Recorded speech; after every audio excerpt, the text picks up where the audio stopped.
Morals and Dogma of the Ancient and Accepted Scottish Rite of Freemasonry.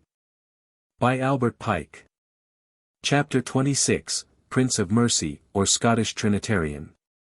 While you were veiled in darkness, you heard repeated by the voice of the great past its most ancient doctrines. None has the right to object, if the Christian Mason sees foreshadowed in Krishna and Soziash, in Mithras and Osiris, the divine word that, as he believes, became man, and died upon the cross to redeem a fallen race. Nor can he object if others see reproduced, in the word of the beloved disciple, that was in the beginning with God, and that was God, and by whom everything was made, only the logos of Plato, and the word or uttered thought or first emanation of light, or the perfect reason of the great, silent, supreme, uncreated deity, believed in and adored by all. We do not undervalue the importance of any truth. We utter no word that can be deemed irreverent by anyone of any faith. We do not tell the Moslem that it is only important for him to believe that there is but one God, and wholly unessential whether Muhammad was his prophet. We do not tell the Hebrew that the Messiah whom he expects was born in Bethlehem nearly 2,000 years ago, and that he is a heretic because he will not so believe. And as little do we tell the sincere Christian that Jesus of Nazareth was but a man like us, or his history but the unreal revival of an older legend. To do either is beyond our jurisdiction.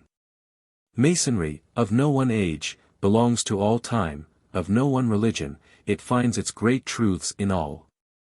To every Mason, there is a God, one, supreme, infinite in goodness, wisdom, foresight, justice, and benevolence, creator, disposer, and preserver of all things. How, or by what intermediates he creates and acts, and in what way he unfolds and manifests himself, Masonry leaves to creeds and religions to inquire. To every Mason, the soul of man is immortal. Whether it emanates from and will return to God, and what its continued mode of existence hereafter, each judges for himself. Masonry was not made to settle that. To every Mason, wisdom or intelligence, force or strength, and harmony, or fitness and beauty, are the trinity of the attributes of God. With the subtleties of philosophy concerning them Masonry does not meddle, nor decide as to the reality of the supposed existences which are their personifications, nor whether the Christian Trinity be such a personification, or a reality of the gravest import and significance. To every Mason, the infinite justice and benevolence of God give ample assurance that evil will ultimately be dethroned, and the good, the true, and the beautiful reign triumphant and eternal. It teaches, as it feels and knows, that evil, and pain, and sorrow exist as part of a wise and beneficent plan, all the parts of which work together under God's eye to a result which shall be perfection.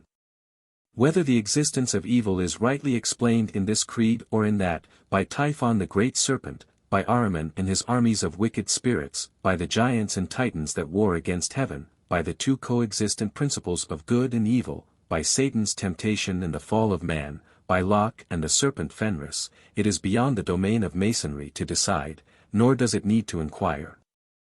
Nor is it within its province to determine how the ultimate triumph of light and truth and good, over darkness and error and evil, is to be achieved, nor whether the Redeemer, looked and longed for by all nations, hath appeared in Judea, or is yet to come. It reverences all the great reformers. It sees in Moses, the lawgiver of the Jews, in Confucius and Zoroaster, in Jesus of Nazareth, and in the Arabian iconoclast, great teachers of morality, and eminent reformers, if no more, and allows every brother of the order to assign to each such higher and even divine character as his creed and truth require. Thus Masonry disbelieves no truth, and teaches unbelief in no creed, except so far as such creed may lower its lofty estimate of the deity, degrade him to the level of the passions of humanity, deny the high destiny of man, impugn the goodness and benevolence of the supreme God, strike at those great columns of Masonry, faith, hope, and charity, or inculcate immorality, and disregard of the active duties of the order. Masonry is a worship, but one in which all civilized men can unite, for it does not undertake to explain or dogmatically to settle those great mysteries, that are above the feeble comprehension of our human intellect. It trusts in God, and hopes, it believes, like a child, and is humble. It draws no sword to compel others to adopt its belief, or to be happy with its hopes, and it waits with patience to understand the mysteries of nature and nature's God hereafter. The greatest mysteries in the universe are those which are ever going on around us, so trite and common to us that we never note them nor reflect upon them. Wise men tell us of the laws that regulate the motions of the spheres, which, flashing in huge circles and spinning on their axes, are also ever darting with inconceivable rapidity through the infinities of space, while we atoms sit here, and dream that all was made for us. They tell us learnedly of centripetal and centrifugal forces, gravity, and attraction, and all the other sounding terms invented to hide a want of meaning. There are other forces in the universe than those that are mechanical. Here are 2-minute seeds, not much unlike in appearance, and 2 of larger size. Hand them to the learned pundit, chemistry, who tells us how combustion goes on in the lungs, and plants are fed with phosphorus and carbon, and the alkalis and silex. Let her decompose them, analyze them, torture them in all the ways she knows. The net result of each is a little sugar, a little fibrin, a little water, carbon, potassium, sodium, and the like, one cares not to know what. We hide them in the ground, and the slight rains moisten them, and the sun shines upon them, and little slender shoots spring up and grow, and what a miracle is the mere growth, the force, the power, the capacity by which the little feeble shoot, that a small worm can nip off with a single snap of its mandibles, extracts from the earth and air and water the different elements, so learnedly catalogued, with which it increases in stature, and rises imperceptibly toward the sky. One grows to be a slender, fragile, feeble stalk, soft of texture, like an ordinary weed, another a strong bush, of woody fiber, armed with thorns, and sturdy enough to bid defiance to the winds, the third a tender tree, subject to be blighted by the frost, and looked down upon by all the forest, while another spreads its rugged arms abroad, and cares for neither frost nor ice, nor the snows that for months lie around its roots. But lo! Out of the brown foul earth, and colorless invisible air, and limpid rain water, the chemistry of the seeds has extracted colors, for different shades of green, that paint the leaves which put forth in the spring upon our plants, our shrubs, and our trees. Later still come the flowers, the vivid colors of the rose, the beautiful brilliance of the carnation, the modest blush of the apple, and the splendid white of the orange. Whence come the colors of the leaves and flowers? By what process of chemistry are they extracted from the carbon, the phosphorus, and the lime? Is it any greater miracle to make something out of nothing? Pluck the flowers. Inhale the delicious perfumes, each perfect, and all delicious. Whence have they come? By what combination of acids and alkalis could the chemist's laboratory produce them? And now on too comes the fruit, the ruddy apple and the golden orange. Pluck them, open them. The texture and fabric how totally different. The taste how entirely dissimilar, the perfume of each distinct from its flower and from the other. Whence the taste and this new perfume? The same earth and air and water have been made to furnish a different taste to each fruit, a different perfume not only to each fruit, but to each fruit and its own flower. Is it any more a problem whence come thought and will and perception and all the phenomena of the mind, than this, whence come the colors, the perfumes, the taste, of the fruit and flower? And lo! In each fruit new seeds, each gifted with the same wondrous power of reproduction, each with the same wondrous forces wrapped up in it to be again in turn evolved. Forces that had lived 3,000 years in the grain of wheat found in the wrappings of an Egyptian mummy, forces of which learning and science and wisdom know no more than they do of the nature and laws of action of God. What can we know of the nature, and how can we understand the powers and mode of operation of the human soul, when the glossy leaves, the pearl-white flower, and the golden fruit of the orange are miracles wholly beyond our comprehension? We but hide our ignorance in a cloud of words, and the words too often are mere combinations of sounds without any meaning. What is the centrifugal force? A tendency to go in a particular direction. What external force, then, produces that tendency? What force draws the needle round to the north? What force moves the muscle that raises the arm, when the will determines it shall rise? Whence comes the will itself? Is it spontaneous, a first cause, or an effect? These two are miracles, inexplicable as the creation, or the existence and self-existence of God. Who will explain to us the passion, the peevishness, the anger, the memory, and affections of the small canary wren? The consciousness of identity and the dreams of the dog? The reasoning powers of the elephant? The wondrous instincts, passions, government, and civil policy, and modes of communication of ideas of the ant and bee? Who has yet made us to understand, with all his learned words, how heat comes to us from the sun, and light from the remote stars, setting out upon its journey earthward from some, at the time the Chaldeans commenced to build the Tower of Babel? Or how the image of an external object comes to and fixes itself upon the retina of the eye, and when there, how that mere empty, unsubstantial image becomes transmuted into the wondrous thing that we call sight?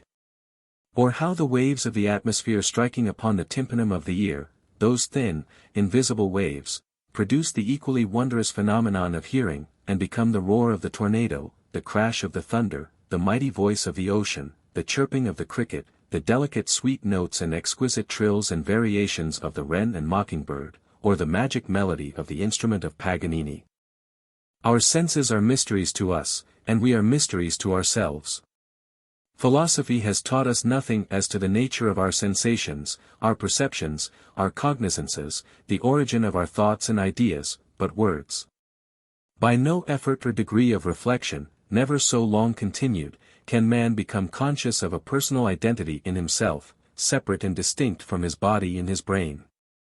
We torture ourselves in the effort to gain an idea of ourselves, and weary with the exertion. Who has yet made us understand how, from the contact with a foreign body, the image in the eye, the wave of air impinging on the ear, particular particles entering the nostrils, and coining in contact with the palate, come sensations in the nerves, and from that, perception in the mind, of the animal or the man? What do we know of substance? Men even doubt yet whether it exists. Philosophers tell us that our senses make known to us only the attributes of substance, extension, hardness, color, and the like, but not the thing itself that is extended, solid, black or white, as we know the attributes of the soul, its thoughts and its perceptions, and not the soul itself which perceives and thinks. What a wondrous mystery is there in heat and light, existing, we know not how, within certain limits, narrow in comparison with infinity, beyond which on every side stretch out infinite space and the blackness of unimaginable darkness, and the intensity of inconceivable cold. Think only of the mighty power required to maintain warmth and light in the central point of such an infinity, to whose darkness that of midnight, to whose cold that of the last Arctic island is nothing. And yet God is everywhere. And what a mystery are the effects of heat and cold upon the wondrous fluid that we call water. What a mystery lies hidden in every flake of snow and in every crystal of ice, and in their final transformation into the invisible vapor that rises from the ocean or the land, and floats above the summits of the mountains. What a multitude of wonders, indeed, has chemistry unveiled to our eyes. Think only that if some single law enacted by God were at once repealed, that of attraction or affinity or cohesion, for example, the whole material world, with its solid granite and adamant, its veins of gold and silver, its trap and porphyry, its huge beds of coal, our own frames and the very ribs and bones of this apparently indestructible earth, would instantaneously dissolve, with all suns and stars and worlds throughout all the universe of God, into a thin invisible vapor of infinitely minute particles or atoms, diffused throughout infinite space, and with them light and heat would disappear, unless the deity himself be, as the ancient Persians thought, the eternal light and the immortal fire. The mysteries of the great universe of God. How can we with our limited mental vision expect to grasp and comprehend them? Infinite space, stretching out from us every way, without limit, infinite time, without beginning or end, and we, here, and now, in the center of each. An infinity of suns, the nearest of which only diminish in size, viewed with the most powerful telescope, each with its retinue of worlds, infinite numbers of such suns, so remote from us that their light would not reach us, journeying during an infinity of time, while the light that has reached us, from some that we seem to see, has been upon its journey for 50 centuries, our world spinning upon its axis, and rushing ever in its circuit round the sun, and it, the sun, and all our system, revolving round some great central point, and that, and suns, stars, and worlds evermore flashing onward with incredible rapidity through illimitable space, and then, in every drop of water that we drink, in every morsel of much of our food, in the air, in the earth, in the sea, incredible multitudes of living creatures, invisible to the naked eye, of a minuteness beyond belief, yet organized, living, feeding, perhaps with consciousness of identity, and memory, and instinct. Such are some of the mysteries of the great universe of God. And yet we, whose life and that of the world on which we live form but a point in the center of infinite time, we, who nourish animalculae within, and on whom vegetables grow without, would fain learn how God created this universe, would understand his powers, his attributes, his emanations, his mode of existence and of action, would fain know the plan according to which all events proceed, that plan profound as God himself, would know the laws by which he controls his universe, would fain see and talk to him face to face, as man talks to man, and we try not to believe, because we do not understand. He commands us to love one another, to love our neighbor as ourself, and we dispute and wrangle, and hate and slay each other, because we cannot be of one opinion as to the essence of his nature, as to his attributes, whether he became man born of a woman, and was crucified, whether the Holy Ghost is of the same substance with the Father, or only of a similar substance, whether a feeble old man is God's vicegerent, whether some are elected from all eternity to be saved, and others to be condemned and punished, whether punishment of the wicked after death is to be eternal, whether this doctrine or the other be heresy or truth, drenching the world with blood, depopulating realms, and turning fertile lands into deserts, until, for religious war, persecution, and bloodshed, the earth for many a century has rolled round the sun, a charnel house, steaming and reeking with human gore, the blood of brother slain by brother for opinion's sake, that has soaked into and polluted all her veins, and made her a horror to her sisters of the universe. And if men were all Masons, and obeyed with all their heart her mild and gentle teachings, that world would be a paradise, while intolerance and persecution make of it a hell. For this is the Masonic creed: believe, in God's infinite benevolence, wisdom, and justice, hope, for the final triumph of good over evil, and for perfect harmony as the final result of all the concords and discords of the universe, and be charitable as God is, toward the unfaith, the errors, the follies, and the faults of men, for all make one great brotherhood. Instruction. _Sen, W. Brother Junior Warden, are you a Prince of Mercy? _June, W. I have seen the delta and the holy names upon it, and am an Amath like yourself, in the triple covenant, of which we bear the mark. Chu. What is the first word upon the delta?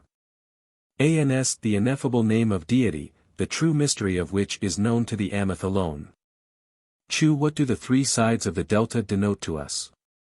Ans. To us, and to all Masons, the three great attributes or developments of the essence of the deity, wisdom, or the reflective and designing power, in which, when there was naught but God, the plan and idea of the universe was shaped and formed, force, or the executing and creating power, which instantaneously acting, realized the type and idea framed by wisdom, and the universe, and all stars and worlds, and light and life, and men and angels and all living creatures were, and harmony, or the preserving power, order, and beauty, maintaining the universe in its state, and constituting the law of harmony, motion, proportion, and progression, wisdom, which thought the plan, strength, which created, harmony, which upholds and preserves, the Masonic Trinity, three powers and one essence, the three columns which support the universe, physical, intellectual, and spiritual, of which every Masonic lodge is a type and symbol, while to the Christian Mason,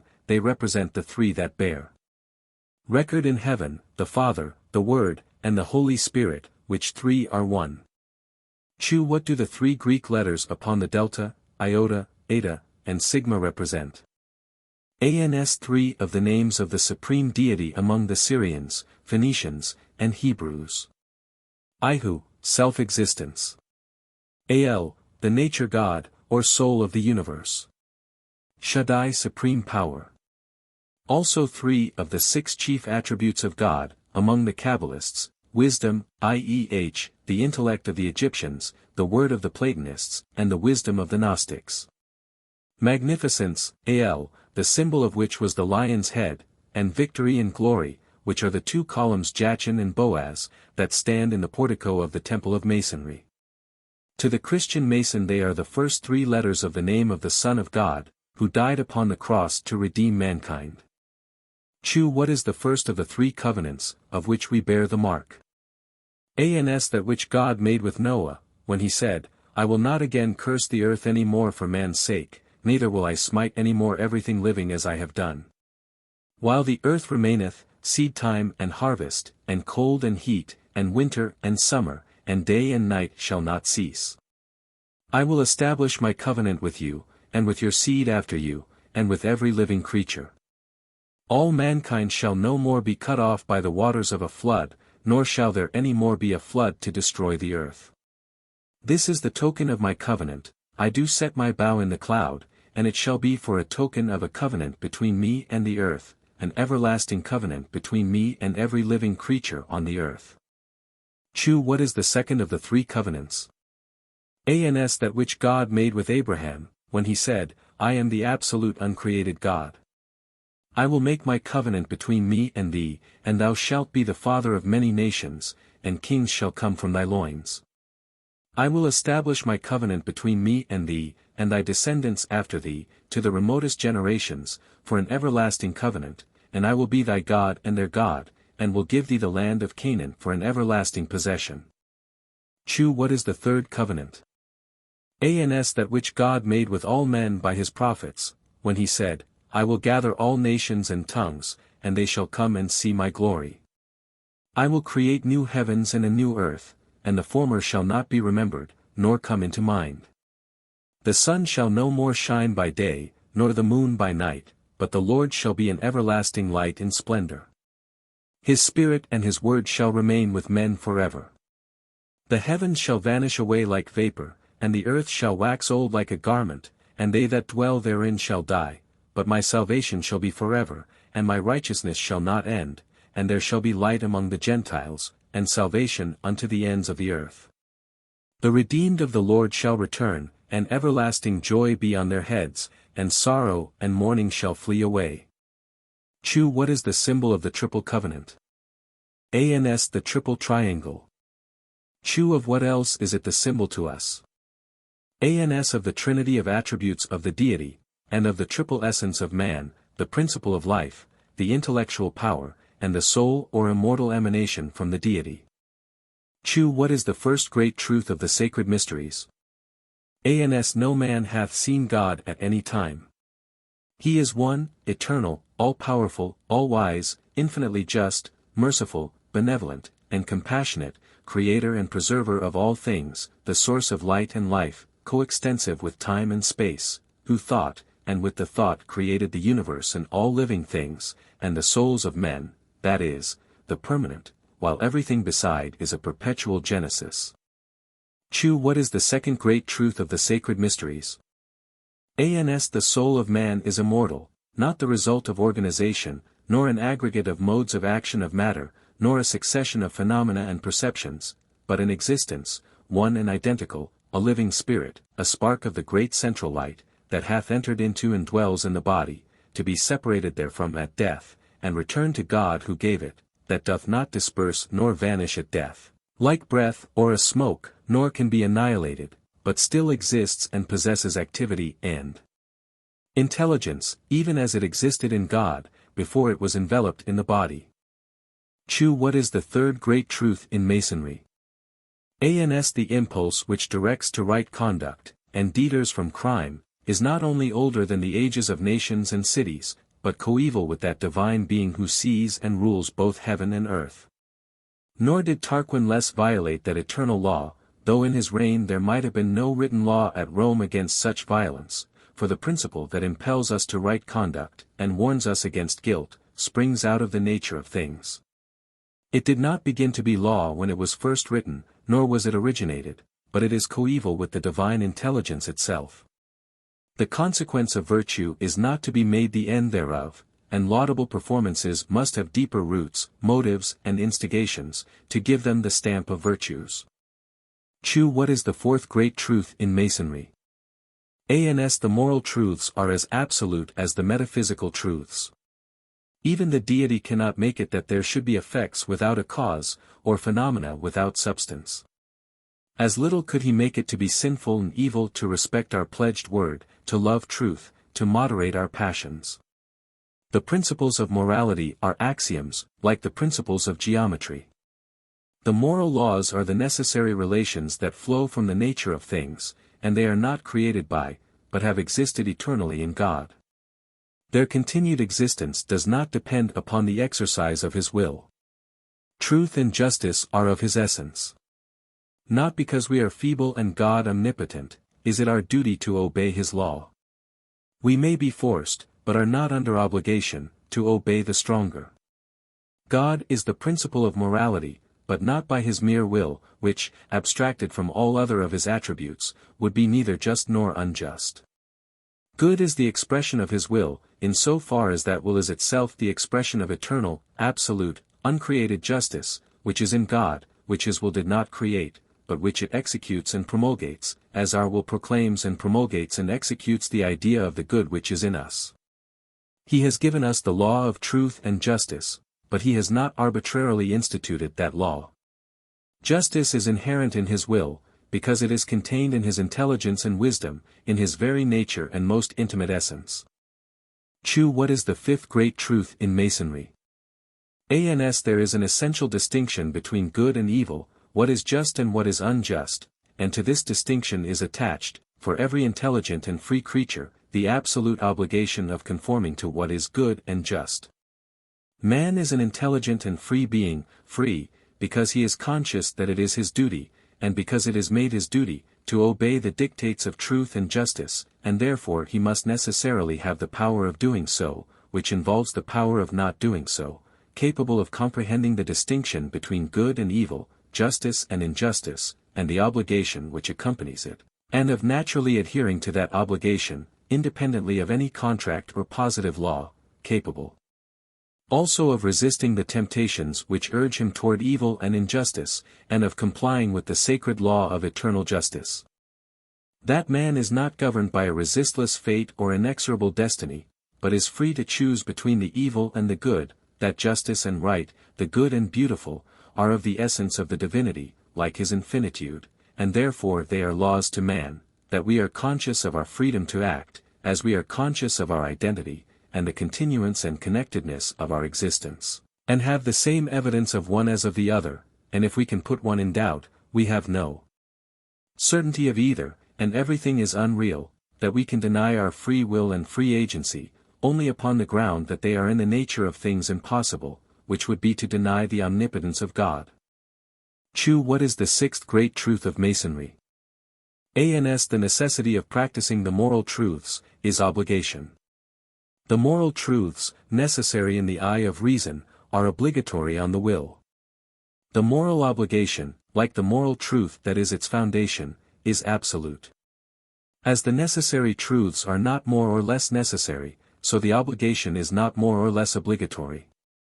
There are degrees of importance among different obligations, but none in the obligation itself.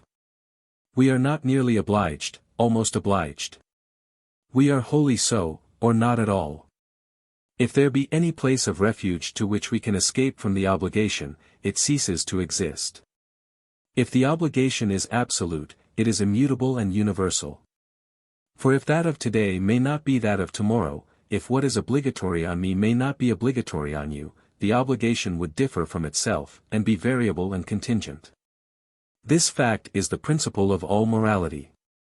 That every act contrary to right and justice, deserves to be repressed by force, and punished when committed, equally in the absence of any law or contract, that man naturally recognizes the distinction between the merit and demerit of actions, as he does that between justice and injustice, honesty and dishonesty, and feels, without being taught, and in the absence of law or contract, that it is wrong for vice to be rewarded or go unpunished, and for virtue to be punished or left unrewarded, and That, the deity being infinitely just and good, it must follow as a necessary and inflexible law that punishment shall be the result of sin, its inevitable and natural effect and corollary, and not a mere arbitrary vengeance. What is the seventh great truth in Masonry?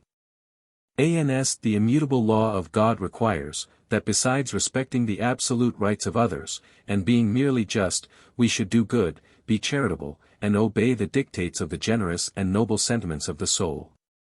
Charity is a law, because our conscience is not satisfied nor at ease if we have not relieved the suffering, the distressed, and the destitute. It is to give that which he to whom you give has no right to take or demand. To be charitable is obligatory on us. We are the almoners of God's bounties. But the obligation is not so precise and inflexible as the obligation to be just. Charity knows neither rule nor limit. It goes beyond all obligation. Its beauty consists in its liberty. He that loveth not, knoweth not God, for God is love. If we love one another, God dwelleth in us, and his love is perfected in us. God is love, and he that dwelleth in love, dwelleth in God, and God in him. To be kindly affectioned one to another with brotherly love, to relieve the necessities of the needy, and be generous, liberal, and hospitable, to return to no man evil for evil, to rejoice at the good fortune of others, and sympathize with them in their sorrows and reverses, to live peaceably with all men, and repay injuries with benefits and kindness, these are the sublime dictates of the moral law, taught from the infancy of the world, by Masonry. What is the eighth great truth in Masonry? That the laws which control and regulate the universe of God, are those of motion and harmony. We see only the isolated incidents of things, and with our feeble and limited capacity in vision cannot discern their connection, nor the mighty chords that make the apparent discord perfect harmony. Evil is merely apparent, and all is in reality good and perfect. For pain and sorrow, persecution and hardships, affliction and destitution, sickness and death are but the means, by which alone the noblest virtues could be developed.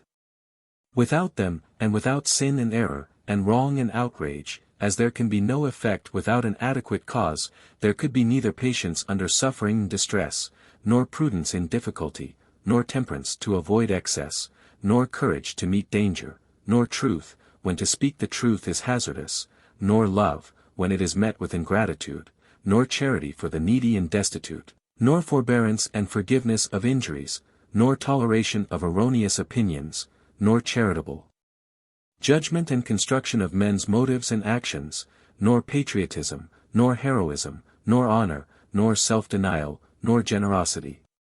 These and most other virtues and excellencies would have no existence, and even their names be unknown, and the poor virtues that still existed, would scarce deserve the name, for life would be one flat, dead, low level, above which none of the lofty elements of human nature would emerge, and man would lie lapped in contented indolence and idleness, a mere worthless negative, instead of the brave, strong soldier against the grim legions of evil and rude difficulty. What is the ninth great truth in Masonry? The great leading doctrine of this degree, that the justice, the wisdom, and the mercy of God are alike infinite, alike perfect, and yet do not in the least jar nor conflict one with the other, but form a great perfect trinity of attributes, three in yet one, that, the principle of merit and demerit being absolute, and every good action deserving to be rewarded, and every bad one to be punished, and God being as just as he is good, and yet the cases constantly recurring in this world, in which crime and cruelty, oppression, tyranny, and injustice are prosperous, happy, fortunate, and self-contented, and rule and reign, and enjoy all the blessings of God's beneficence, while the virtuous and good are unfortunate, miserable, destitute, pining away in dungeons, perishing with cold, and famishing with hunger, slaves of oppression, and instruments and victims of the miscreants that govern, so that this world, if there were no existence beyond it, would be one great theater of wrong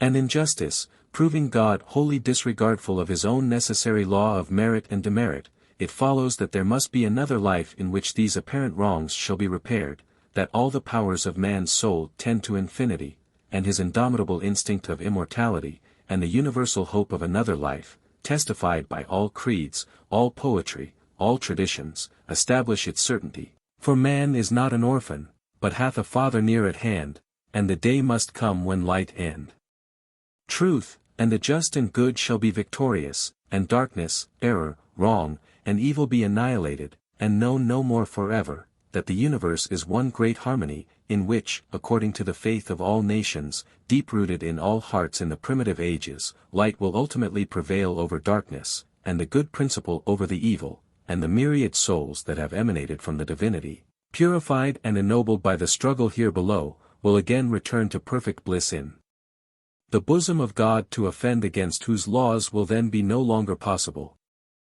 What, then, is the one great lesson taught to us, as Masons, in this degree?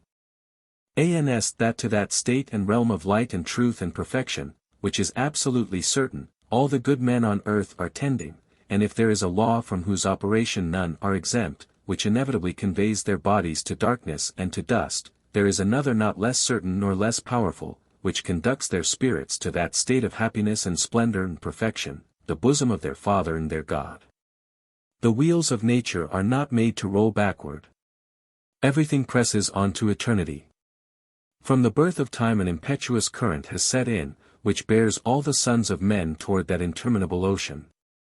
Meanwhile, heaven is attracting to itself whatever is congenial to its nature, is enriching itself by the spoils of the earth, and collecting within its capacious bosom whatever is pure, permanent, and divine, leaving nothing for the last fire to consume but the gross matter that creates concupiscence, while everything fit for that good fortune shall be gathered and selected from the ruins of the world, to adorn that eternal city. Let every Mason then obey the voice that calls him thither. Let us seek the things that are above, and be not content with a world that must shortly perish, and which we must speedily quit, while we neglect to prepare for that in which we are invited to dwell forever. While everything within us and around us reminds us of the approach of death, and concurs to teach us that this is not our rest, let us hasten our preparations for another world, and earnestly implore that help and strength from our Father, which alone can put an end to that fatal war which our desires have too long waged with our destiny. When these move in the same direction, and that which God's will renders unavoidable shall become our choice, all things will be ours, life will be divested of its vanity, and death disarmed of its terrors. What are the symbols of the purification necessary to make us perfect Masons? Lavation with pure water, or baptism, because to cleanse the body is emblematical of purifying the soul, and because it conduces to the bodily health, and virtue is the health of the soul, as sin and vice are its malady and sickness. Unction, or anointing with oil, because thereby we are set apart and dedicated to the service and priesthood of the beautiful, the true, and the good, and robes of white, emblems of candor, purity, and truth. What is to us the chief symbol of man's ultimate redemption and regeneration? The fraternal supper, of bread which nourishes, and of wine which refreshes and exhilarates, symbolical of the time which is to come, when all mankind shall be one great harmonious brotherhood, and teaching us these great lessons, that as matter changes ever, but no single atom is annihilated, it is not rational to suppose that the far nobler soul does not continue to exist beyond the grave, that many thousands who have died before us might claim to be joint owners with ourselves of the particles that compose our mortal bodies, for matter ever forms new combinations, and the bodies of the ancient dead, the patriarchs before and since the flood, the kings and common people of all ages, resolved into their constituent elements, are carried upon the wind over all continents, and continually enter into and form part of the habitations of new souls, creating new bonds of sympathy and brotherhood between each man that lives and all his race. And thus, in the bread we eat, and in the wine we drink tonight may enter into and form part of us the identical particles of matter that once formed parts of the material bodies called Moses, Confucius, Plato, Socrates, or Jesus of Nazareth. In the truest sense, we eat and drink the bodies of the dead, and cannot say that there is a single atom of our blood or body, the ownership of which some other soul might not dispute with us. It teaches us also the infinite beneficence of God who sends us seed time and harvest, each in its season, and makes his showers to fall and his sun to shine alike upon the evil and the good, bestowing upon us unsolicited his innumerable blessings, and asking no return. For there are no angels stationed upon the watchtowers of creation to call the world to prayer and sacrifice, but he bestows his benefits in silence, like a kind friend who comes at night, and, leaving his gifts at the door, to be found by us in the morning, goes quietly away and asks no thanks, nor ceases his kind offices for our ingratitude. And thus the bread and wine teach us that our mortal body is no more we than the house in which we live, or the garments that we wear, but the soul is I, the one, identical, unchangeable, immortal emanation from the Deity, to return to God and be forever happy, in his good time, as our mortal bodies, dissolving, return to the elements from which they came, their particles coming and going ever in perpetual genesis. To our Jewish brethren, this supper is symbolical of the Passover, to the Christian Mason, of that eaten by Christ and his disciples when, celebrating the Passover, he broke bread and gave it to them, saying, "Take. Eat. This is my body," and giving them the cup, he said, "Drink ye all of it. For this is my blood of the New Testament, which is shed for many for the remission of sins," thus symbolizing the perfect harmony and union between himself and the faithful, and his death upon the cross for the salvation of man. The history of Masonry is the history of philosophy. Masons do not pretend to set themselves up for instructors of the human race, but, though Asia produced and preserved the mysteries, Masonry has, in Europe and America, given regularity to their doctrines, spirit, and action, and developed the moral advantages which mankind may reap from them. More consistent, and more simple in its mode of procedure, it has put an end to the vast allegorical pantheon of ancient mythologies, and itself become a science. None can deny that Christ taught a lofty morality. Love one another, forgive those that despitefully use you and persecute you, be pure of heart, meek, humble, contented, lay not up riches on earth, but in heaven, submit to the powers lawfully over you, become like these little children, or ye cannot be saved, for of such is the kingdom of heaven, forgive the repentant, and cast no stone at the sinner, if you too have sinned, do unto others as ye would have others do unto you. Such, and not abstruse questions of theology, were his simple and sublime teachings. The early Christians followed in his footsteps. The first preachers of the faith had no thought of domination. Entirely animated by his saying, that he among them should be first, who should serve with the greatest devotion, they were humble, modest, and charitable, and they knew how to communicate this spirit of the inner man to the churches under their direction. These churches were at first but spontaneous meetings of all Christians inhabiting the same locality. A pure and severe morality, mingled with religious enthusiasm, was the characteristic of each, and excited the admiration even of their persecutors. Everything was in common among them, their property, their joys, and their sorrows. In the silence of night they met for instruction and to pray together. Their love feasts, or fraternal repasts, ended these reunions, in which all differences in social position and rank were effaced in the presence of a paternal divinity. Their sole object was to make men better, by bringing them back to a simple worship, of which universal morality was the basis, and to end those numerous and cruel sacrifices which everywhere inundated with blood the altars of the gods. Thus did Christianity reform the world, and obey the teachings of its founder. It gave to woman her proper rank and influence, it regulated domestic life, and by admitting the slaves to the love feasts, it by degrees raised them above that oppression under which half of mankind had groaned for ages. This, in its purity, as taught by Christ himself, was the true primitive religion, as communicated by God to the patriarchs.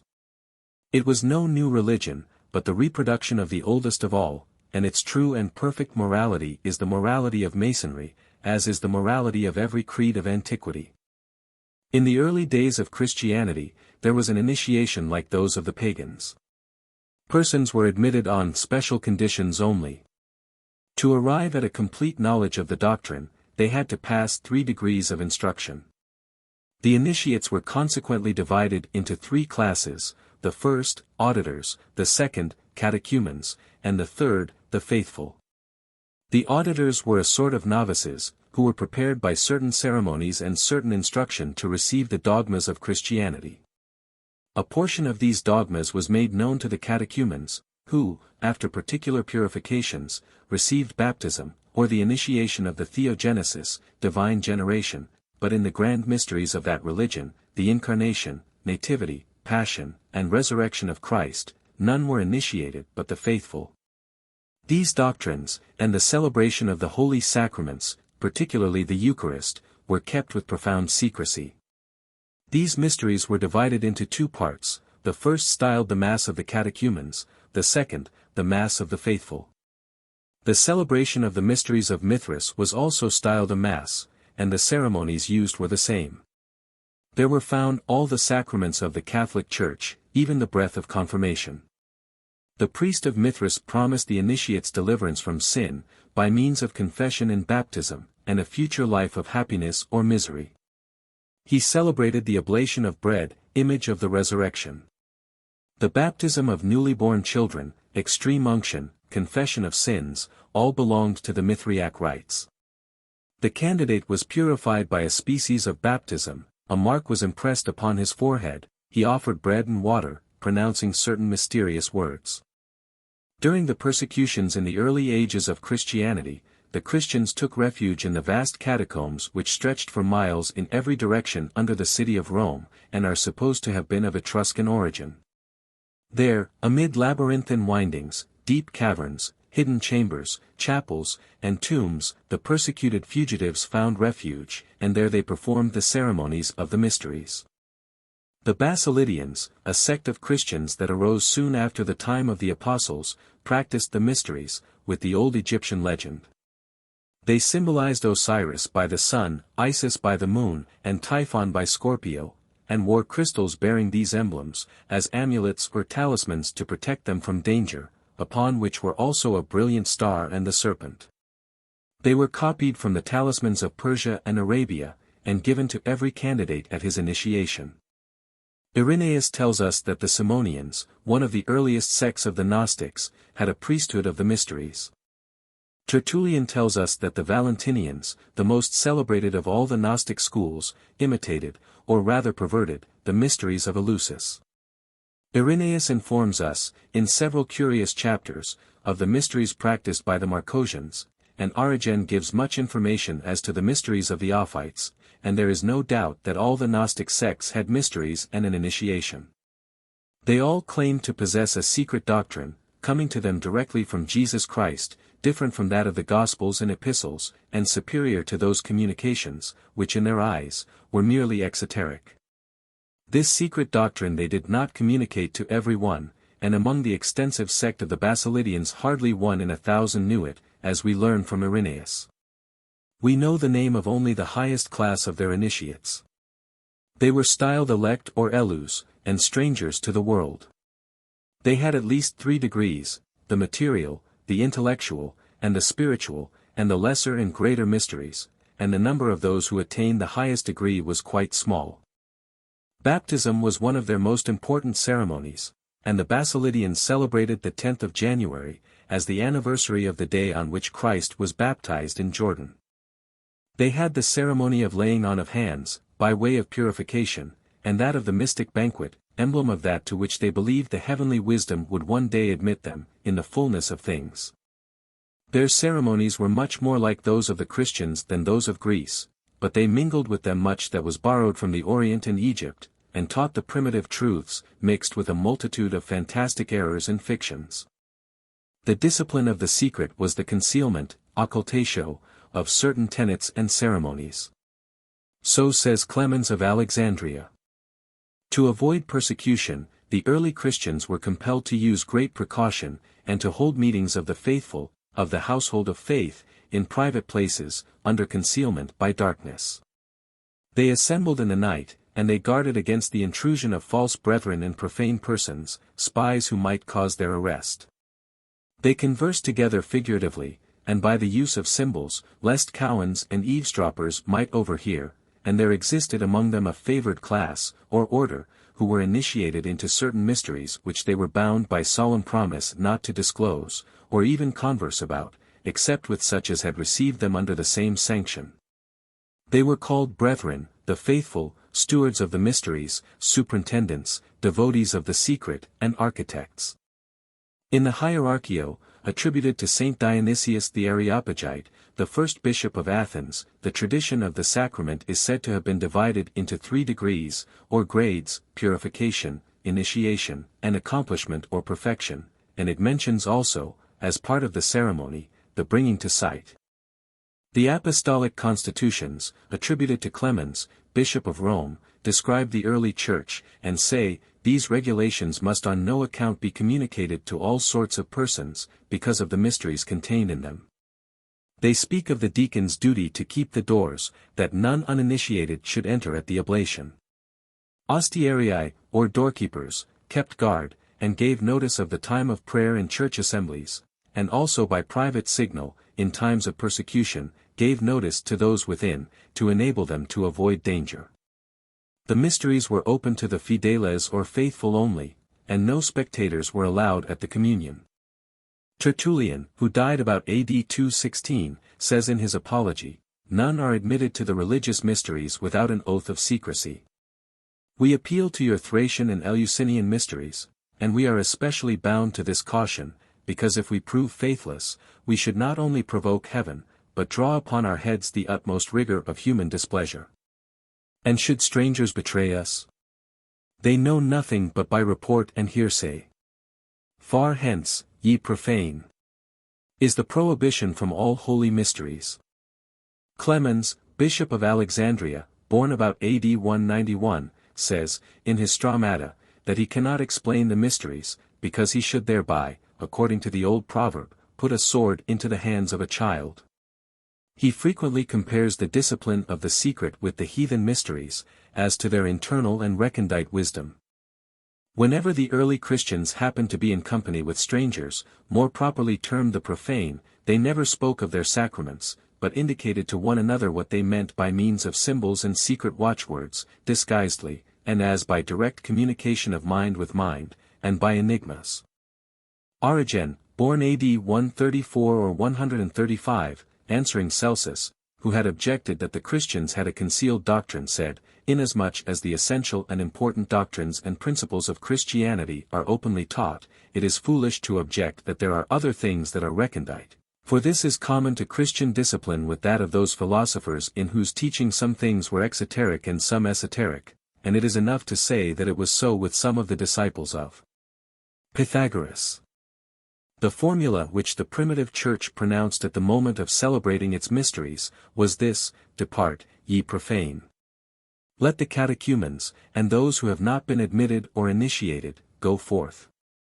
Archelaus, Bishop of Cascara in Mesopotamia, who, in the year 278, conducted a controversy with the Manichaeans, said, "These mysteries the Church now communicates to him who has passed through the introductory degree. They are not explained to the Gentiles at all, nor are they taught openly in the hearing of catechumens, but much that is spoken is in disguised terms, that the faithful, who possess the knowledge, may be still more informed, and those who are not acquainted with it, may suffer no disadvantage." Cyril, Bishop of Jerusalem, was born in the year 315, and died in 386, in his Catechesis he says, "The Lord spake in parables to his hearers in general, but to his disciples he explained in private the parables and allegories which he spoke in public. The splendor of glory is for those who are early enlightened, obscurity and darkness are the portion of the unbelievers and ignorant." Just so the Church discovers its mysteries to those who have advanced beyond the class of catechumens, we employ obscure terms with others. Saint Basil, the great Bishop of Caesarea, born in the year 326, and dying in the year 376, says, "We receive the dogmas transmitted to us by writing, and those which have descended to us from the apostles, beneath the mystery of oral tradition, for several things have been handed to us without writing, lest the vulgar, too familiar with our dogmas, should lose a due respect for them. This is what the uninitiated are not permitted to contemplate, and how should it ever be proper to write and circulate among the people an account of them?" Saint Gregory Nazianzen, Bishop of Constantinople, AD 379, says, "You have heard as much of the mystery as we are allowed to speak openly in the ears of all, the rest will be communicated to you in private, and that you must retain within yourself." Our mysteries are not to be made known to strangers.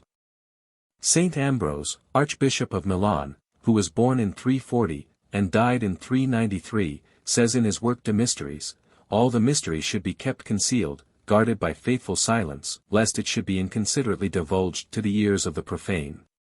It is not given to all to contemplate the depths of our mysteries, that they may not be seen by those who ought not to behold them, nor received by those who cannot preserve them. And in another work, he sins against God, who divulges to the unworthy the mysteries confided to him. The danger is not merely in violating truth, but in telling truth, if he allow himself to give hints of them to those from whom they ought to be concealed. Beware of casting pearls before swine. Every mystery ought to be kept secret, as it were, to be covered over by silence, lest it should rashly be divulged to the ears of the profane. Take heed that you do not incautiously reveal the mysteries. Saint Augustine, Bishop of Hippo, who was born in 347, and died in 430, says in one of his discourses, having dismissed the catechumens, we have retained you only to be our hearers, because besides those things which belong to all Christians in common, we are now to discourse to you of sublime mysteries, which none are qualified to hear, but those who, by the Master's favor, are made partakers of them. To have taught them openly, would have been to betray them. And he refers to the Ark of the Covenant and says that it signified a mystery, or secret of God, shadowed over by the cherubim of glory, and honored by being veiled. Saint Chrysostom and Saint Augustine speak of initiation more than 50 times. Saint Ambrose writes to those who are initiated, and initiation was not merely baptism, or admission into the church, but it referred to initiation into the mysteries. To the baptized and initiated the mysteries of religion were unveiled, they were kept secret from the catechumens, who were permitted to hear the scriptures read and the ordinary discourses delivered, in which the mysteries, reserved for the faithful, were never treated of. When the services and prayers were ended, the catechumens and spectators all withdrew. Chrysostom, Bishop of Constantinople, was born in 354, and died in 417. He says, I wish to speak openly, but I dare not, on account of those who are not initiated. I shall therefore avail myself of disguised terms, discoursing in a shadowy manner. Where the holy mysteries are celebrated, we drive away all uninitiated persons, and then close the doors. He mentions the acclamations of the initiated, which, he says, I here pass over in silence, for it is forbidden to disclose such things to the profane. Palladius, in his Life of Chrysostom, records, as a great outrage, that, a tumult having been excited against him by his enemies, they forced their way into the penetralia, where the uninitiated beheld what was not proper for them to see, and Chrysostom mentions the same circumstance in his epistle to Pope Innocent. Saint Cyril of Alexandria, who was made bishop in 412, and died in 444, says in his 7th book against Julian, these mysteries are so profound and so exalted, that they can be comprehended by those only who are enlightened. I shall not, therefore, attempt to speak of what is so admirable in them, lest by discovering them to the uninitiated, I should offend against the injunction not to give what is holy to the impure, nor cast pearls before such as cannot estimate their worth. I should say much more, if I were not afraid of being heard by those who are uninitiated, because men are apt to deride what they do not understand. And the ignorant, not being aware of the weakness of their minds, condemn what they ought most to venerate. Theodoret, Bishop of Syropolis in Syria, was born in 393, and made bishop in 420. In one of his 3 dialogues, called The Immutable, he introduces orthodoxis, speaking thus, answer me, if you please, in mystical or obscure terms, for perhaps there are some persons present who are not initiated into the mysteries. And in his preface to Ezekiel, tracing up the secret discipline to the commencement of the Christian era, he says, these mysteries are so august, that we ought to keep them with the greatest caution.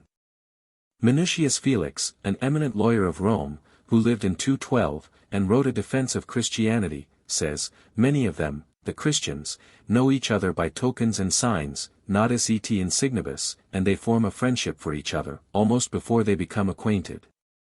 The Latin word, tessera, originally meant a square piece of wood or stone, used in making tessellated pavements, afterward a tablet on which anything was written, and then a cube or die.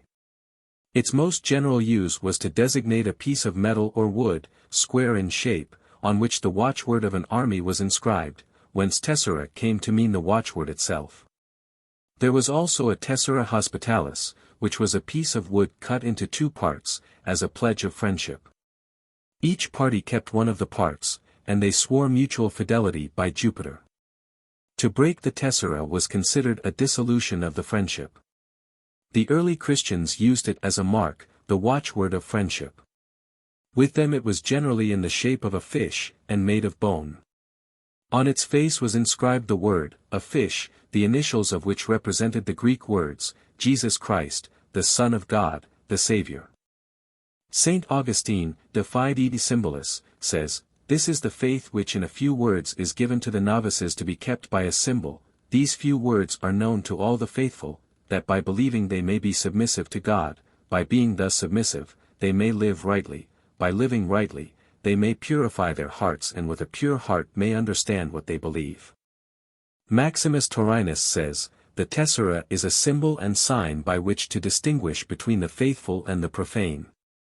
There are 3 degrees in Blue Masonry, and in addition to the 2 words of 2 syllables each, embodying the binary, 3 of 3 syllables each. There were 3 Grand Masters, the 2 Kings, and Chirom the Artificer. The candidate gains admission by 3 raps, and 3 raps call up the brethren. There are 3 principal officers of the lodge, 3 lights at the altar, 3 gates of the temple, all in the east, west, and south. The 3 lights represent the sun, the moon, and Mercury, Osiris, Isis, and Horus, the father, the mother, and the child, wisdom, strength, and beauty, Hakama, Bina, and Dath, Gedula, Gabura, and Tepereth. The candidate makes 3 circuits of the lodge. There were 3 assassins of Chirom, and he was slain by 3 blows while seeking to escape by the 3 gates of the temple. The ejaculation at his grave was repeated 3 times. There are 3 divisions of the temple, and 3, 5, and 7 steps. A master works with chalk, charcoal, and a vessel of clay. There are 3 movable and 3 immovable jewels. The triangle appears among the symbols. The 2 parallel lines enclosing the circle are connected at top, as are the columns Jachin and Boaz, symbolizing the equilibrium which explains the great mysteries of nature. This continual reproduction of the number 3 is not accidental, nor without a profound meaning, and we shall find the same repeated in all the ancient philosophies. The Egyptian gods formed triads, the 3rd member in each proceeding from the other 2. Thus we have the triad of Thebes, Ammonius, Maut, and Carso, that of Philae, Osiris, Isis, and Horus, that of Elephantine in the cataracts, Neph, Sate, and Anuk. Osiris, Isis, and Horus were the father, mother, and son, the latter being light, the soul of the world, the son, the protogonos or first begotten. Sometimes this triad was regarded as spirit, or the active principle or generative power, matter, or the passive principle or productive capacity, and the universe, which proceeds from the 2 principles. We also find in Egypt this triad or trinity, Amun-Ra, the creator, Osiris-Ra, the giver of fruitfulness, Horus-Ra, the queller of light, symbolized by the summer, autumn, and spring Sunday. For the Egyptians had but 3 seasons, the 3 gates of the temple, and on account of the different effects of the sun on those 3 seasons, the deity appears in these 3 forms. The Phoenician trinity was Eulomos, Chusoros, and the egg out of which the universe proceeded.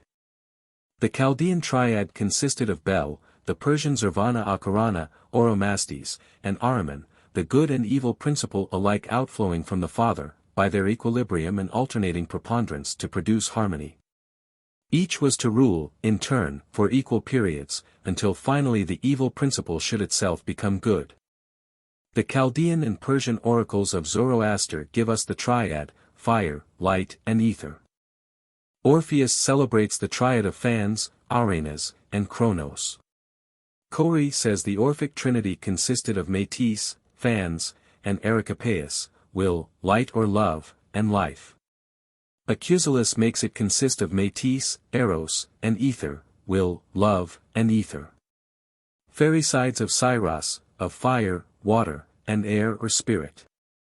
In the two former we readily recognize Osiris and Isis, the sun and the Nile. The first three of the Persian Amshaspans were Bahman, the lord of light, Artabiest, the lord of fire, and Sharivar, the lord of splendor. These at once lead us back to the Kabbalah.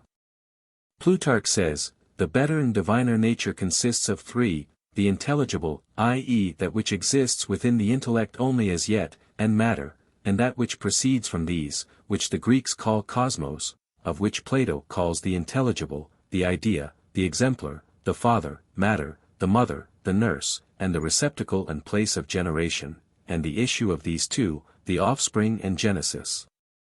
The Pythagorean fragments say, therefore, before the heaven was made, there existed idea and matter, and God the demiurgos, workman or active instrument, of the former. He made the world out of matter, perfect, only begotten, with a soul and intellect, and constituted it a divinity. Plato gives us thought, the father, primitive matter, the mother, and cosmos, the son, the issue of the two principles. Cosmos is the ensouled universe. With the later Platonists, the triad was potens, intellect, and spirit. Philo represents Sanchoniathons as fire, light, and flame, the three sons of Genos, but this is the Alexandrian, not the Phoenician idea. Aurelius says the demiurgos or creator is triple, and the three intellects are the three kings, he who exists, he who possesses, he who beholds. The first is that which exists by its essence, the second exists in the first, and contains or possesses in itself the universal of things, all that afterward becomes, the third beholds this universal, formed and fashioned intellectually, and so having a separate existence. The third exists in the second, and the second in the first. The most ancient Trinitarian doctrine on record is that of the Brahmins.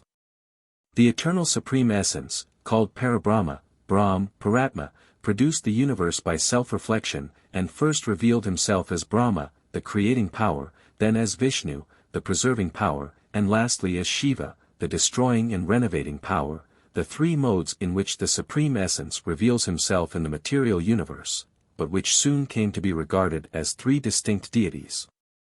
These three deities they styled the Trimurti, or Triad. The Persians received from the Indians the doctrine of the three principles, and changed it to that of a principle of life, which was individualized by the sun, and a principle of death, which was symbolized by cold and darkness, parallel of the moral world, and in which the continual and alternating struggle between light and darkness, life and death, seemed but a phase of the great struggle between the good and evil principles, embodied in the legend of Ormuzd and Ahriman. Mithras, a Median reformer, was deified after his death, and invested with the attributes of the sun, the different astronomical phenomena being figuratively detailed as actual incidents of his life, in the same manner as the history of Buddha was invented among the Hindus. The trinity of the Hindus became among the Ethiopians and Abyssinians Eniphachaman, Phtha, and Eniitich, the god-creator, whose emblem was a ram, matter, or the primitive mud, symbolized by a globe or an egg, and thought, or the light which contains the germ of everything, triple manifestation of one and the same God, Atham, considered in three aspects, as the creative power, goodness, and wisdom. Other deities were speedily invented, and among them Osiris, represented by the sun, Isis, his wife, by the moon or earth, Typhon, his brother, the principle of evil and darkness, who was the son of Osiris and Isis. And the trinity of Osiris, Isis, and Horus became subsequently the chief gods and objects of worship of the Egyptians. The ancient Etruscans, a race that emigrated from the Rhaetian Alps into Italy, along whose route evidences of their migration have been discovered, and whose language none have yet succeeded in reading, acknowledged only one supreme God, but they had images for his different attributes, and temples to these images. Each town had one national temple, dedicated to the three great attributes of God, strength, riches, and wisdom, were Tina, Tauna, and Minerva. The national deity was always a triad under one roof, and it was the same in Egypt, where one supreme god alone was acknowledged, but was worshipped as a triad, with different names in each different home. Each city in Etruria might have as many gods and gates and temples as it pleased, but 3 sacred gates, and 1 temple to 3 divine attributes were obligatory, wherever the laws of Tejas, or Taunt or Thoth, were received. The only gate that remains in Italy, of the olden time, undestroyed, is the Porta del Circo at Volterra, and it has upon it the 3 heads of the 3 national divinities, one upon the keystone of its magnificent arch, and one above each side pillar. The Buddhists hold that the god Sakya of the Hindus, called in Ceylon, Gautama, in India beyond the Ganges, Somanakadam, and in China, Chykya, or Fo, constituted a trinity, Triratna, of Buddha, Dharma, and Sangha, intelligence, law, and union or harmony. The Chinese Sabaeans represented the supreme deity as composed of Changti, the supreme sovereign, Tien, the heavens, and Tao, the universal supreme reason and principle of faith, and that from chaos, an immense silence, an immeasurable void without perceptible forms, alone, infinite, immutable, moving in a circle in illimitable space, without change or alteration, when vivified by the principle of truth, issued all beings, under the influence of Tao, principle of faith, who produced 1, 1. Produced 2, 2 produced 3, and 3 produced all that is. The Sclavonovens typified the Trinity by the 3 heads of the god Triclav, and the Pruxi or Prussians by the triune god Perkaun, Pikalos, and Petrimpos, the deities of light and thunder, of hell and the earth, its fruits and animals, and the Scandinavians by Odin, Frea, and Thor. In the Kabbalah, or the Hebrew traditional philosophy, the infinite deity, beyond the reach of the human intellect, and without name, form, or limitation, was represented as developing himself, in order to create, and by self-limitation, in 10 emanations or outflowings, called Sephiroth, or rays. The first of these, in the world Aziluth, that is, within the deity, was Kether, or the crown, by which we understand the divine will or potency. Next came, as a pair, Hakama and Bina, ordinarily translated wisdom and intelligence, the former termed the father, and the latter the mother. Hakama is the active power or energy of deity, by which he produces within himself intellect ion or thinking, and Bina, the passive capacity, from which, acted on by the power, the intellect ion flows. This intellect ion is called Daath, and it is the word of Plato and the Gnostics, the unuttered word, within the deity. Here is the origin of the Trinity of the Father, the Mother or Holy Spirit, and the Son or Word. Another Trinity was composed of the 4th Sapphira, Gedula or Cost, Benignity or Mercy, also termed Father, Aba, the 5th, Gebura, Severity or Strict Justice, also termed the Mother, Imma, and the 6th, the Son or issue of these, Tifereth, Beauty or Harmony.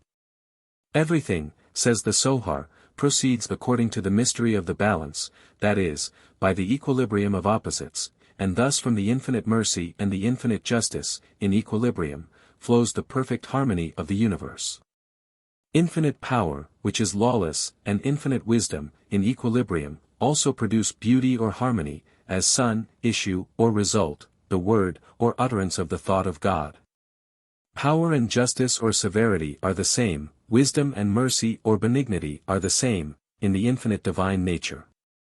According to Philo of Alexandria, the Supreme Being, primitive light or archetype of light, uniting with wisdom, the mother of creation, forms in himself the types of all things, and acts upon the universe through the Word, who dwells in God, and in whom all his powers and attributes develop themselves, a doctrine borrowed by him from Plato. Simon Magus and his disciples taught that the Supreme Being or center of light produced first of all, 3 couples of united existences, of both sexes, Suzugias which were the origins of all things, reason and inventiveness, speech and thought, calculation and reflection. Nous and epinoia, phone and enoia, logismos and enthymesis, of which enoia or wisdom was the first produced, and mother of all that exists. Other disciples of Simon, and with them most of the Gnostics, adopting and modifying the doctrine, taught that the pleroma, or plenitude of superior intelligences, having the Supreme Being at their head, was composed of 8 eons of different sexes.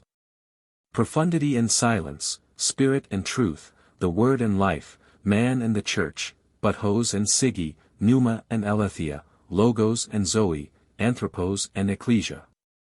Bardesanes, whose doctrines the Syrian Christians long embraced, taught that the unknown Father, happy in the plenitude of his life and perfections, first produced a companion for himself, whom he placed in the celestial paradise and who became, by him, the mother of Christos, Son of the living God, i.e., laying aside the allegory, that the Eternal conceived, in the silence of his decrees, the thought of revealing himself by a being who should be his image or his Son, that to the Son succeeded his sister and spouse, the Holy Spirit, and they produced 4 spirits of the elements, male and female, Maio and Japsaho, Neuro and Rucho, then 7 mystic couples of spirits, and heaven and earth, and all that is, then 7 spirits governing the planets, 12 governing the constellations of the zodiac, and 36 starry intelligences whom he called deacons, while the Holy Spirit, Sophia Achamoth, being both the holy intelligence and the soul of the physical world, went from the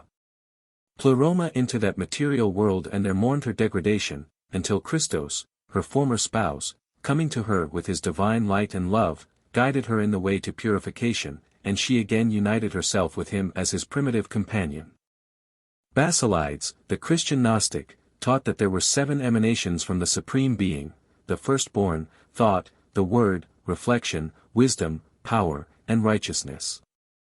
Greek, Protogonos, Nous, Logos, Phronesis, Sophia, Dunamis, and Dikarasun, from whom emanated other intelligences in succession, to the number, in all, of 365, which were God manifested, and composed the plenitude of the divine emanations, or the God Abraxas, of which the thought, or intellect united itself, by baptism in the river Jordan, with the man Jesus, servant diakonos of the human race, but did not suffer with him, and the disciples of Basilides taught that the Nous put on the appearance only of humanity, and that Simon of Cyrene was crucified in his stead and ascended into heaven.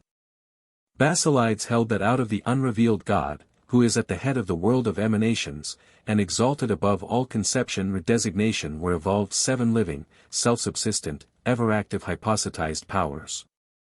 First, the intellectual powers.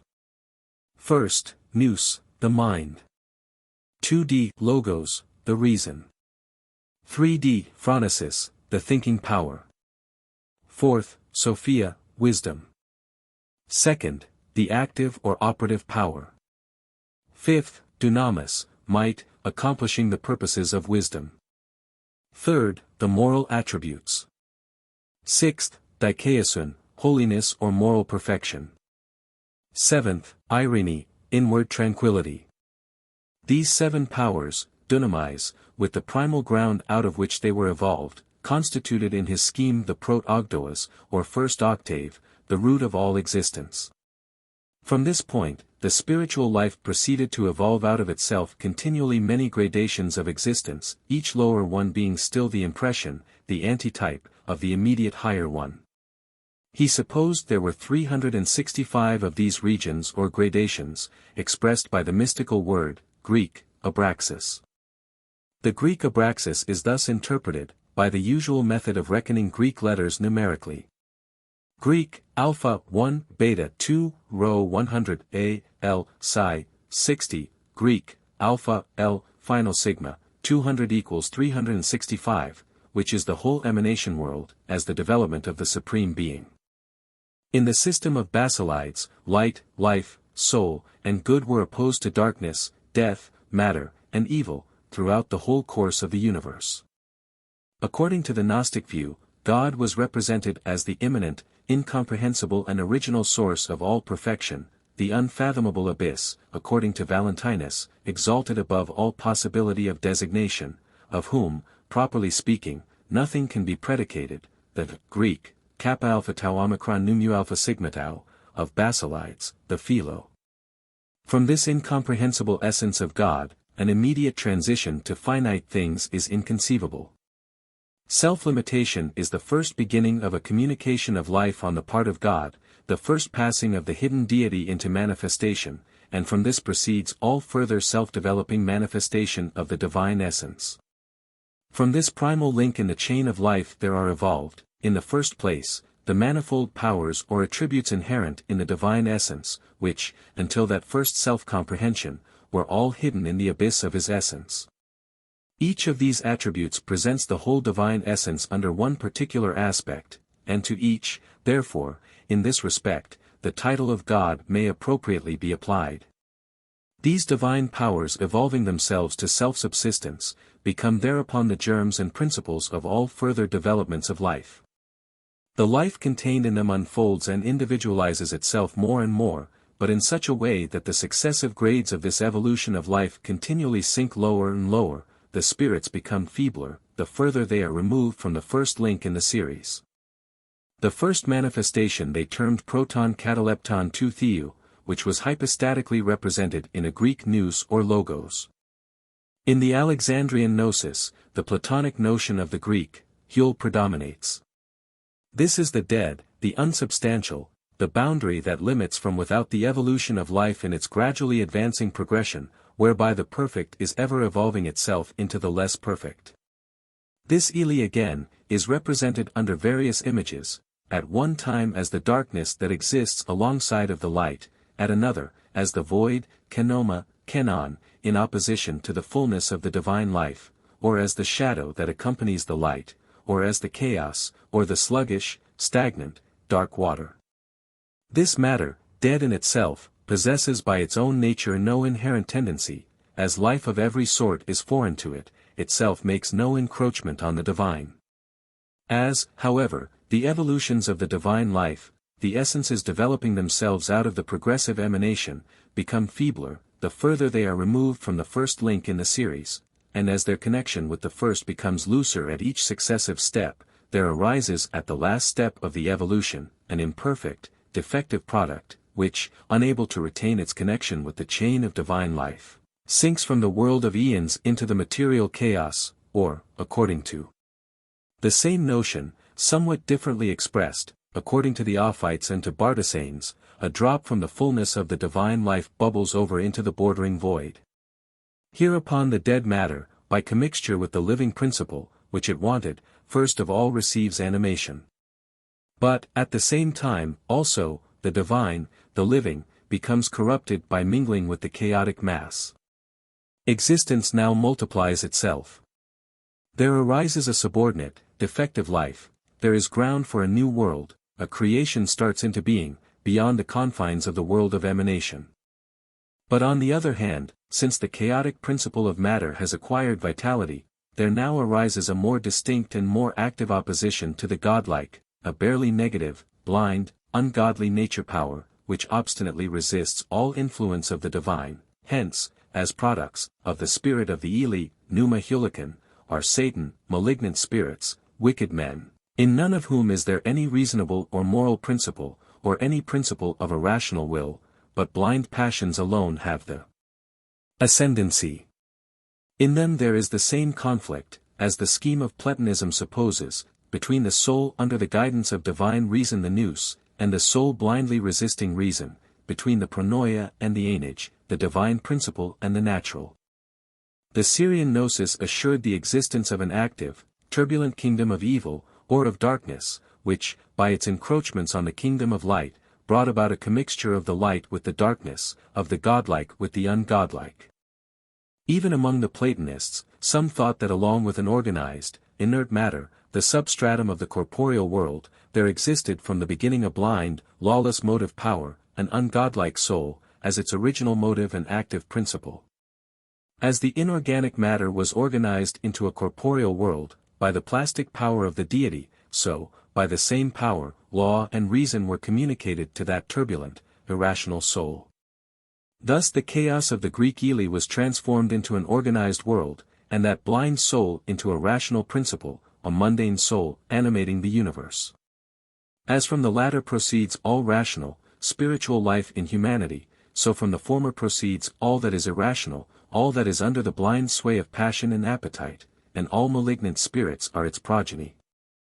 In one respect all the Gnostics agreed, they all held, that there was a world purely emanating out of the vital development of God, a creation evolved directly out of the divine essence, far exalted above any outward creation produced by God's plastic power, and conditioned by pre-existing matter. They agreed in holding that the framer of this lower world was not the father of that higher world of emanation, but the demiurge, a being of a kindred nature with the universe framed and governed by him, and far inferior to that higher system and the father of it. But some, setting out from ideas which had long prevailed among certain Jews of Alexandria, supposed that the supreme God created and governed the world by his ministering spirits, by the angels. At the head of these angels stood one who had the direction and control of all, therefore called the artificer and governor of the world. This demiurge they compared with the plastic, animating mundane spirit of Plato and Platonists, the Greek deuteros theos, the Greek theos genitos, who, moreover, according to the Timaeus of Plato, strives to represent the idea of the divine reason, in that which is becoming, as contradistinguished from that which is, and temporal.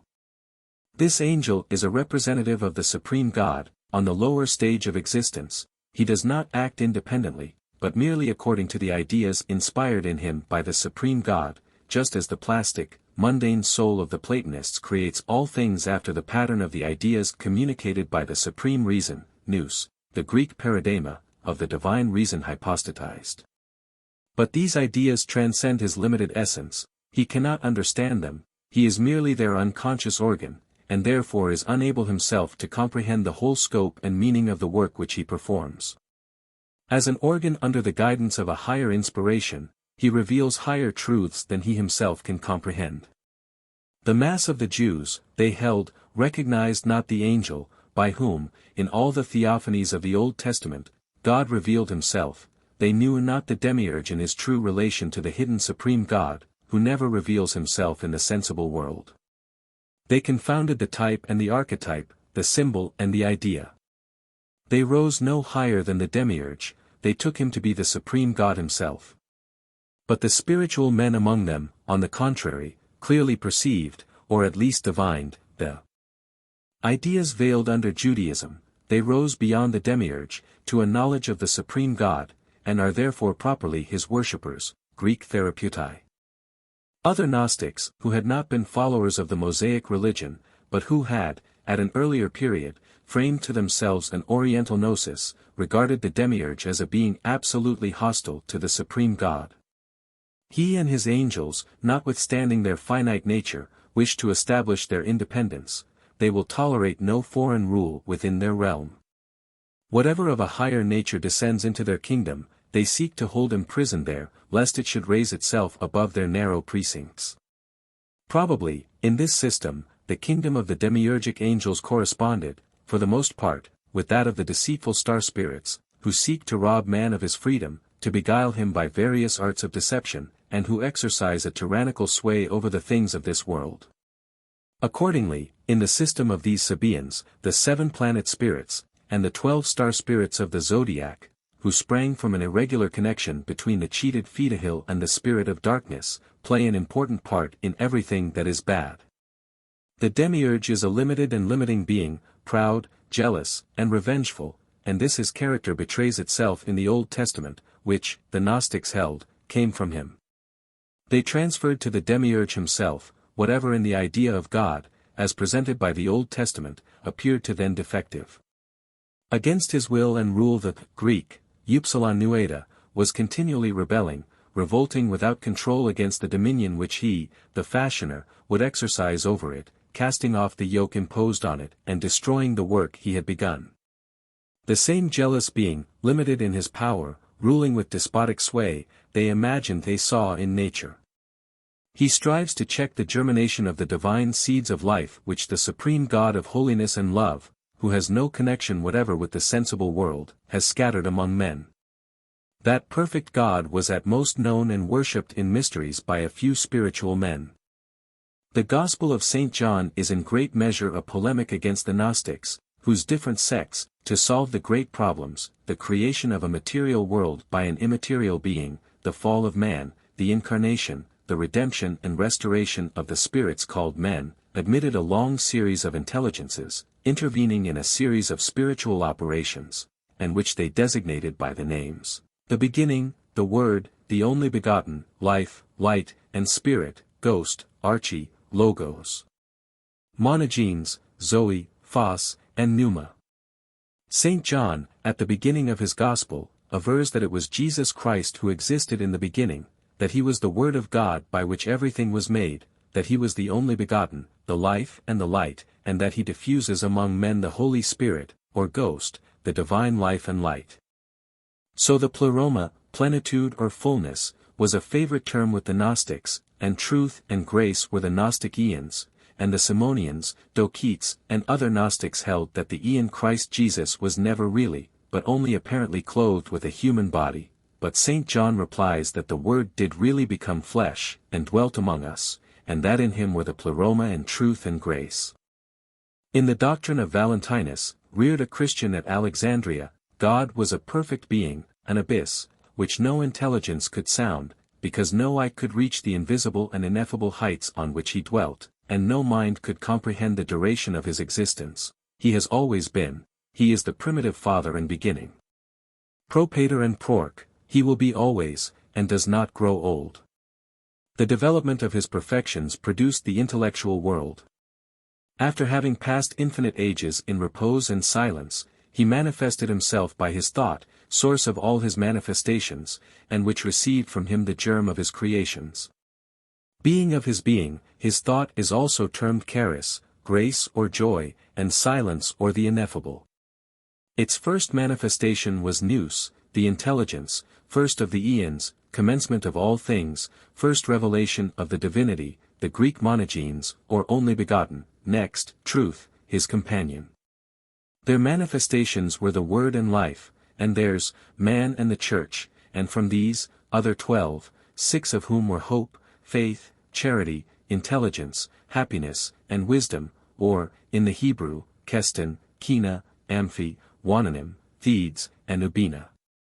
The harmony of the eons, struggling to know and be united to the primitive God, was disturbed, and to redeem and restore them, the intelligence produced Christ and the Holy Spirit his companion, who restored them to their first estate of happiness and harmony, and thereupon they formed the eon Jesus, born of a virgin, to whom the Christos united himself in baptism, and who, with his companion Sophia Achamoth, saved and redeemed the world. The Marcosians taught that the supreme deity produced by his words the Greek logos or plenitude of eons, his first utterance was a syllable of 4 letters, each of which became a being, his second of 4, his third of 10, and his fourth of 12, 30 in all, which constituted the Greek pleroma. The Valentinians, and others of the Gnostics, distinguished 3 orders of existences. First, the divine germs of life, exalted by their nature above matter, and akin to the Greek, Sophia, to the mundane soul and to the pleroma, the spiritual natures, Greek, Physios Pneumaticae, 2d. The natures originating in the life, divided from the former by the mixture of the psychical natures, Greek, Physios Psychicae, with which begins a perfectly new order of existence, an image of that higher mind and system, in a subordinate grade, and finally, 3d. The ungodlike or hylic nature, which resists all amelioration, and whose tendency is only to destroy, the nature of blind lust and passion. The nature of the Greek, pneumatikon, the spiritual, is essential relationship with God, the Greek, homoousion to theo, hence the life of unity, the undivided, the absolutely simple, ousia henaik, monoides. The essence of the Psychikoi is disruption into multiplicity, manifoldness, which, however, is subordinate to a higher unity, by which it allows itself to be guided, first unconsciously, then consciously. The essence of the Heulikoi, of whom Satan is the head, is the direct opposite to all unity, disruption and disunion in itself, without the least sympathy, without any point of coalescence whatever for unity, together with an effort to destroy all unity, to extend its own inherent disunion to everything, and to rend everything asunder.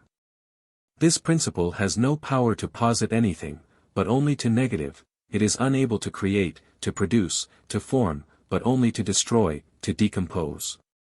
By Marcus, the disciple of Valentinus, the idea of a logos tou ontus, of a word, manifesting the hidden divine essence, in the creation, was spun out into the most subtle details, the entire creation being, in his view, a continuous utterance of the ineffable.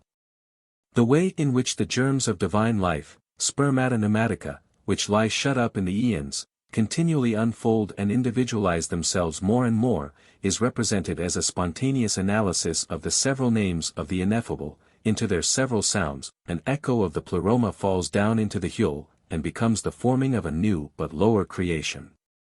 One formula of the pneumatical baptism among the Gnostics ran thus: in the name which is hidden from all the divinities and powers, of the Demiurge, the name of truth, the aletheia, self-manifestation of the But-Hos, which Jesus of Nazareth has put on in the light zones of Christ, the living Christ, through the Holy Ghost, for the redemption of the angels, the name by which all things attain to perfection. The candidate then said, I am established and redeemed, I am redeemed in my soul from this world, and from all that belongs to it, by the name of, who has redeemed the soul of Jesus by the living Christ. The assembly then said, Peace, or salvation, to all on whom this name rests. The boy Dionysos, torn in pieces, according to the Bakshik mysteries, by the Titans, was considered by the Manichaeans as simply representing the soul, swallowed up by the powers of darkness, the divine life rent into fragments by matter, that part of the luminous essence of the primitive man, the Greek, protos anthropos, of Mani, the Greek, praeon anthropos, of the Valentinians, the Adam Kadmon of the Kabbalah, and the Chaomorts of the Zendavesta, swallowed up by the powers of darkness, the mundane soul, mixed with matter, the seed of divine life, which had fallen into matter, and had thence to undergo a process of purification and development. The Greek, gnosis, of Carpocrates and his son Epiphanes consisted in the knowledge of one supreme original being, the highest unity, from whom all existence has emanated, and to whom it strives to return. The finite spirits that rule over the several portions of the earth, seek to counteract this universal tendency to unity, and from their influence, their laws, and arrangements, proceeds all that checks, disturbs, or limits the original communion, which is the basis of nature, as the outward manifestation of that highest unity. These spirits, moreover, seek to retain under their dominion the souls which, emanating from the highest unity, and still partaking of its nature, have lapsed into the corporeal world, and have there been imprisoned in bodies, in order, under their dominion, to be kept within the cycle of migration. From these finite spirits, the popular religions of different nations derive their origin. But the souls which, from a reminiscence of their former condition, soar upward to the contemplation of that higher unity, reach to such perfect freedom and repose, as nothing afterward can disturb or limit, and rise superior to the popular deities and religions. As examples of this sort, they named Pythagoras, Plato, Aristotle, and Christ. They made no distinction between the latter and the wise and good men of every nation. They taught that any other soul which could soar to the same height of contemplation, might be regarded as equal with him. The Ophites commenced their system with a supreme being, long unknown to the human race, and still so the greater number of men, the Greek, beta upsilon theta omicron, But-Hos, or profundity, source of light, and of Adam Kadmon, the primitive man, made by the Demiurgos, but perfected by the supreme God by the communication to him of the Spirit, Greek, pneuma. The first emanation was the thought of the supreme deity, the Greek, ennoia, the conception of the universe in the thought of God. This thought, called also silence, Greek, psyche, produced the Spirit, Greek, pneuma, mother of the living, and wisdom of God. Together with this primitive existence, matter existed also, the waters, darkness, abyss, and chaos, eternal like the spiritual principle. But-Hos and his thought, uniting with wisdom, made her fruitful by the divine light, and she produced a perfect and an imperfect being, Christos, and a second and inferior wisdom, Sophia Achamoth, who falling into chaos remained entangled there, became enfeebled, and lost all knowledge of the superior wisdom that gave her birth. Communicating movement to chaos, she produced Ialdabaoth, the Demiurgos, agent of material creation, and then ascended toward her first place in the scale of creation. Ialdabaoth produced an angel that was his image, and this a second, and so on in succession to the sixth after the Demiurgos, the seven being reflections one of the other, yet different and inhabiting seven distinct regions. The names of the six thus produced were Iao, Sabaoth, Adonai, Eloi, Orai, and Astaphi. Ialdabaoth, to become independent of his mother, and to pass for the supreme being, made the world, and man, in his own image, and his mother caused the spiritual principle to pass from him into man so made, and henceforward the contest between the demiurgos and his mother, between light and darkness, good and evil, was concentrated in man, and the image of Ialdabaoth, reflected upon matter, became the serpent spirit, Satan, the evil intelligence. Eve, created by Ialdabaoth, had by his sons children that were angels like themselves. The spiritual light was withdrawn from man by Sophia, and the world surrendered to the influence of evil, until the Spirit, urged by the entreaties of wisdom, induced the Supreme Being to send Christos to redeem it. Compelled, despite himself, by his mother, Ialdabaoth caused the man Jesus to be born of a virgin, and the celestial Savior, uniting with his sister, Wisdom, descended through the regions of the 7 angels, appeared in each under the form of its chief, concealed his own, and entered with his sister into the man Jesus at the baptism in Jordan. Ialdabaoth, finding that Jesus was destroying his empire and abolishing his worship, caused the Jews to hate and crucify him, before which happened, Christos and Wisdom had ascended to the celestial regions. They restored Jesus to life and gave him an ethereal body, in which he remained 18 months on earth, and receiving from Wisdom the perfect knowledge, gnosis, communicated it to a small number of his apostles, and then arose to the intermediate region inhabited by Ialdabaoth, where, unknown to him, he sits at his right hand, taking from him the souls of light purified by Christos. When nothing of the spiritual world shall remain subject to Ialdabaoth, the redemption will be accomplished, and the end of the world, the completion of the return of light into the plenitude, will occur. Tatian adopted the theory of emanation, of eons, of the existence of a God too sublime to allow himself to be known, but displaying himself by intelligences emanating from his bosom. The first of these was his spirit, Pneuma, God himself, God thinking, God conceiving the universe. The second was the word, Logos, no longer merely the thought or conception, but the creative utterance, manifestation of the divinity, but emanating from the thought or spirit, the first begotten, author of the visible creation. This was the Trinity, composed of the Father, Spirit, and Word. The Elxites adopted the 7 spirits of the Gnostics, but named them heaven, water, spirit, the holy angels of prayer, oil, salt, and the earth. The opinion of the Dokites as to the human nature of Jesus Christ, was that most generally received among the Gnostics. They deemed the intelligences of the superior world too pure and too much the antagonists of matter, to be willing to unite with it, and held that Christ, an intelligence of the first rank, in appearing upon the earth, did not become confounded with matter, but took upon himself only the appearance of a body, or at the most used it only as an envelope. Noetus termed the Son the first utterance of the Father, the Word, not by himself, as an intelligence, and unconnected with the flesh, a real Son, but a Word, and a perfect only begotten, light emanated from the light, water flowing from its spring, a ray emanated from the sun. Paul of Samosata taught that Jesus Christ was the son of Joseph and Mary, but that the Word, wisdom, or intelligence of God, the nous of the Gnostics, had united itself with him, so that he might be said to be at once the Son of God, and God himself. Arius called the Saviour the first of creatures, non-emanated from God, but really created, by the direct will of God, before time and the ages. According to the Church, Christ was of the same nature as God, according to some dissenters, of the same nature as man. Arius adopted the theory of a nature analogous to both. When God resolved to create the human race, he made a being which he called the Word, the Son, Wisdom, Logos, Huios, Sophia, to the end that he might give existence to men. This Word is the Ormuzd of Zoroaster, the Ensof of the Kabbalah, the nous of Platonism and Philonism, and the Sigma Omicron Phi Iota Alpha or Delta Epsilon Mu Iota Omicron Upsilon Rho Gamma Omicron, Sophia or Demiurgos, of the Gnostics. He distinguished the inferior wisdom, or the daughter, from the superior wisdom, the latter being in God, inherent in his nature, and incapable of communication to any creature, the second, by which the Son was made, communicated itself to him, and therefore he himself was entitled to be called the Word and the Son. Manes, founder of the sect of the Manichaeans, who had lived and been distinguished among the Persian Magi, profited by the doctrines of Scythianus, a Kabbalist or Judaizing Gnostic of the times of the Apostles, and knowing those of Bardesanes and Harmonius, derived his doctrines from Zoroastrianism, Christianity, and Gnosticism.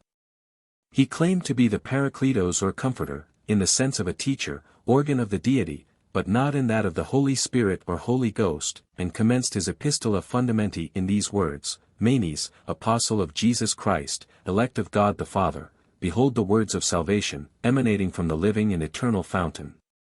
The dominant idea of his doctrine was pantheism, derived by him from its source in the regions of India and on the confines of China, that the cause of all that exists is in God, and at last, God is all in all.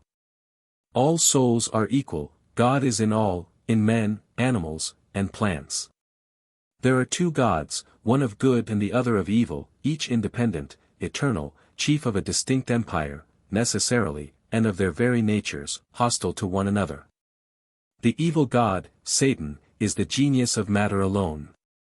The God of good is infinitely his superior, the true God, while the other is but the chief of all that is the enemy of God, and must in the end succumb to his power. The empire of light alone is eternal and true, and this empire is a great chain of emanations, all connected with the supreme being which they make manifest, all him, under different forms, chosen for one end, the triumph of the good. In each of his members lie hidden thousands of ineffable treasures. Excellent in his glory, incomprehensible in his greatness, the Father has joined to himself those fortunate and glorious ions, whose power and number it is impossible to determine. This is Spinoza's infinity of infinite attributes of God. 12 chief eons, at the head of all, were the genii of the 12 constellations of the zodiac, and called by Manes Olamin. Satan, also, lord of the empire of darkness, had an army of eons or demons, emanating from his essence, and reflecting more or less his image, but divided and inharmonious among themselves. A war among them brought them to the confines of the realm of light. Delighted, they sought to conquer it. But the chief of the celestial empire created a power which he placed on the frontiers of heaven to protect his eons, and destroy the empire of evil. This was the mother of life, the soul of the world, an emanation from the Supreme Being, too pure to come in immediate contact with matter. It remained in the highest region, but produced a son, the first man, the Kaamorts, Adam Kadmon, Protos Anthropos, and Hivel Ziva, of the Zendavesta, the Kabbalah, the Gnosis, and Sabaism, who commenced the contest with the powers of evil, but, losing part of his panoply, of his light, his son and many souls born of the light, who were devoured by the darkness, God sent to his assistance the living Spirit, or the Son of the first man Huios Anthropou, or Jesus Christ. The mother of life, general principle of divine life, and the first man, primitive being that reveals the divine life, are too sublime to be connected with the empire of darkness. The Son of Man or soul of the world, enters into the darkness, becomes its captive, to end by tempering and softening its savage nature. The divine Spirit, after having brought back the primitive man to the empire of light, raises above the world that part of the celestial soul that remained unaffected by being mingled with the empire of darkness. Placed in the region of the sun and moon, this pure soul, the Son of Man, the Redeemer or Christ, labors to deliver and attract to himself that part of the light or of the soul of the first man diffused through matter, which done, the world will cease to exist. To retain the rays of light still remaining among his eons, and ever tending to escape and return, by concentrating them, the Prince of Darkness, with their consent, made Adam, whose soul was of the divine light, contributed by the eons, and his body of matter, so that he belonged to both empires, that of light and that of darkness. To prevent the light from escaping at once, the demons forbade Adam to eat the fruit of knowledge of good and evil, by which he would have known the empire of light and that of darkness. He obeyed. An angel of light induced him to transgress, and gave him the means of victory, but the demons created Eve, who seduced him into an act of sensualism, that enfeebled him, and bound him anew in the bonds of matter. This is repeated in the case of every man that lives. To deliver the soul, captive in darkness, the principle of light, or genius of the sun, charged to redeem the intellectual world, of which he is the type, came to manifest himself among men. Light appeared in the darkness, but the darkness comprehended it not, according to the words of St. John. The light could not unite with the darkness. It but put on the appearance of a human body, and took the name of Christ in the Messiah, only to accommodate itself to the language of the Jews. The light did its work, turning the Jews from the adoration of the evil principle, and the pagans from the worship of demons. But the chief of the empire of darkness caused him to be crucified by the Jews. Still he suffered in appearance only, and his death gave to all souls the symbol of their enfranchisement. The person of Jesus having disappeared, there was seen in his place a cross of light, over which a celestial voice pronounced these words, "The cross of light is called the Word, Christ, the gate, joy, the bread, the Son, the resurrection, Jesus, the Father, the Spirit, life, truth, and grace." With the Priscillianists there were two principles, one the divinity, the other, primitive matter and darkness, each eternal. Satan is the son and lord of matter, and the secondary angels and demons, children of matter. Satan created and governs the visible world. But the soul of man emanated from God, and is of the same substance with God. Seduced by the evil spirits, it passes through various bodies, until, purified and reformed, it rises to God and is strengthened by his light. These powers of evil hold mankind in pledge, and to redeem this pledge, the Savior, Christ the Redeemer, came and died upon the cross of expiation, thus discharging the written obligation. He, like all souls, was of the same substance with God, a manifestation of the divinity, not forming a second person, unborn, like the divinity, and nothing else than the divinity under another form. It is useless to trace these vagaries further, and we stop at the frontiers of the realm of the 365,000 emanations of the mandates from the primitive light, Pharaoh or Pharaoh and Yahweh, and return contentedly to the simple and sublime creed of Masonry. Such were some of the ancient notions concerning the deity, and taken in connection with what has been detailed in the preceding degrees, this lecture affords you a true picture of the ancient speculations. From the beginning until now, those who have undertaken to solve the great mystery of the creation of a material universe by an immaterial deity, have interposed between the two, and between God and man, divers manifestations of, or emanations from, or personified attributes or agents of, the great supreme God, who is coexistent with time and coextensive with space. The universal belief of the Orient was, that the Supreme Being did not himself create either the earth or man. The fragment which commences the book of Genesis, consisting of the first chapter and the 3 first verses of the second, assigns the creation or rather the formation or modeling of the world from matter already existing in confusion, not to IHUH, but to the Alam, well known as subordinate deities, forces, or manifestations, among the Phoenicians. The second fragment imputes it to IHUH Alam, the substance, or very self, of which the Elohim are the manifestations, and St. John assigns the creation to the lambda omicron gamma omicron or word, and asserts that Christ was that word, as well as light and life, other emanations from the great primeval deity, to which other faiths had assigned the work of creation. An absolute existence, wholly immaterial, in no way within the reach of our senses, a cause, but not an effect, that never was not, but existed during an infinity of eternities, before there was anything else except time and space, is wholly beyond the reach of our conceptions. The mind of man has wearied itself in speculations as to his nature, his essence, his attributes, and ended in being no wiser than it began. In the impossibility of conceiving of immateriality, we feel at sea and lost whenever we go beyond the domain of matter. And yet we know that there are powers, forces, causes, that are themselves not matter. We give them names, but what they really are, and what their essence, we are wholly ignorant. But, fortunately, it does not follow that we may not believe, or even know, that which we cannot explain to ourselves, or that which is beyond the reach of our comprehension. If we believed only that which our intellect can grasp, measure, comprehend, and have distinct and clear ideas of, we sh+ul believe scarce anything.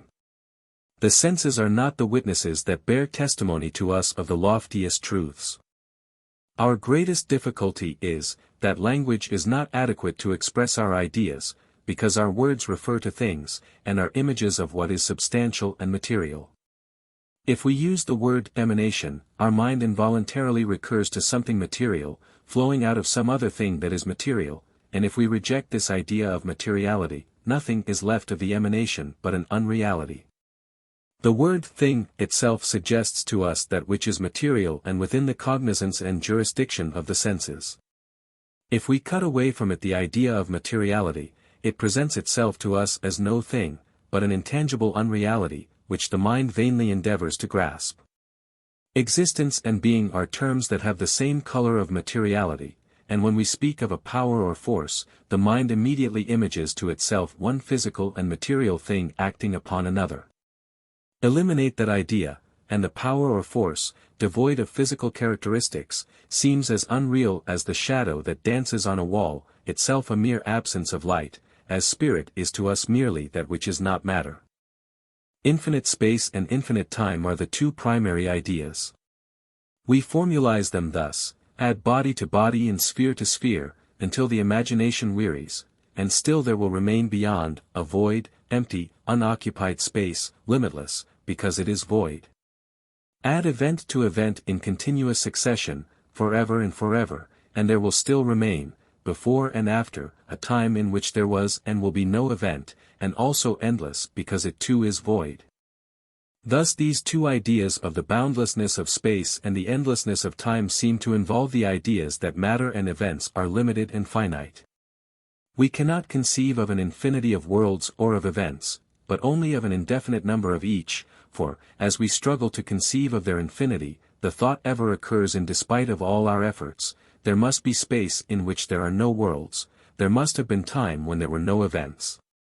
We cannot conceive how, if this earth moves millions of miles a million times repeated, it is still in the center of space, nor how, if we lived millions of ages and centuries, we should still be in the center of eternity, with still as much space on one side as on the other, with still as much time before us as behind, for that seems to say that the world has not moved nor we lived at all.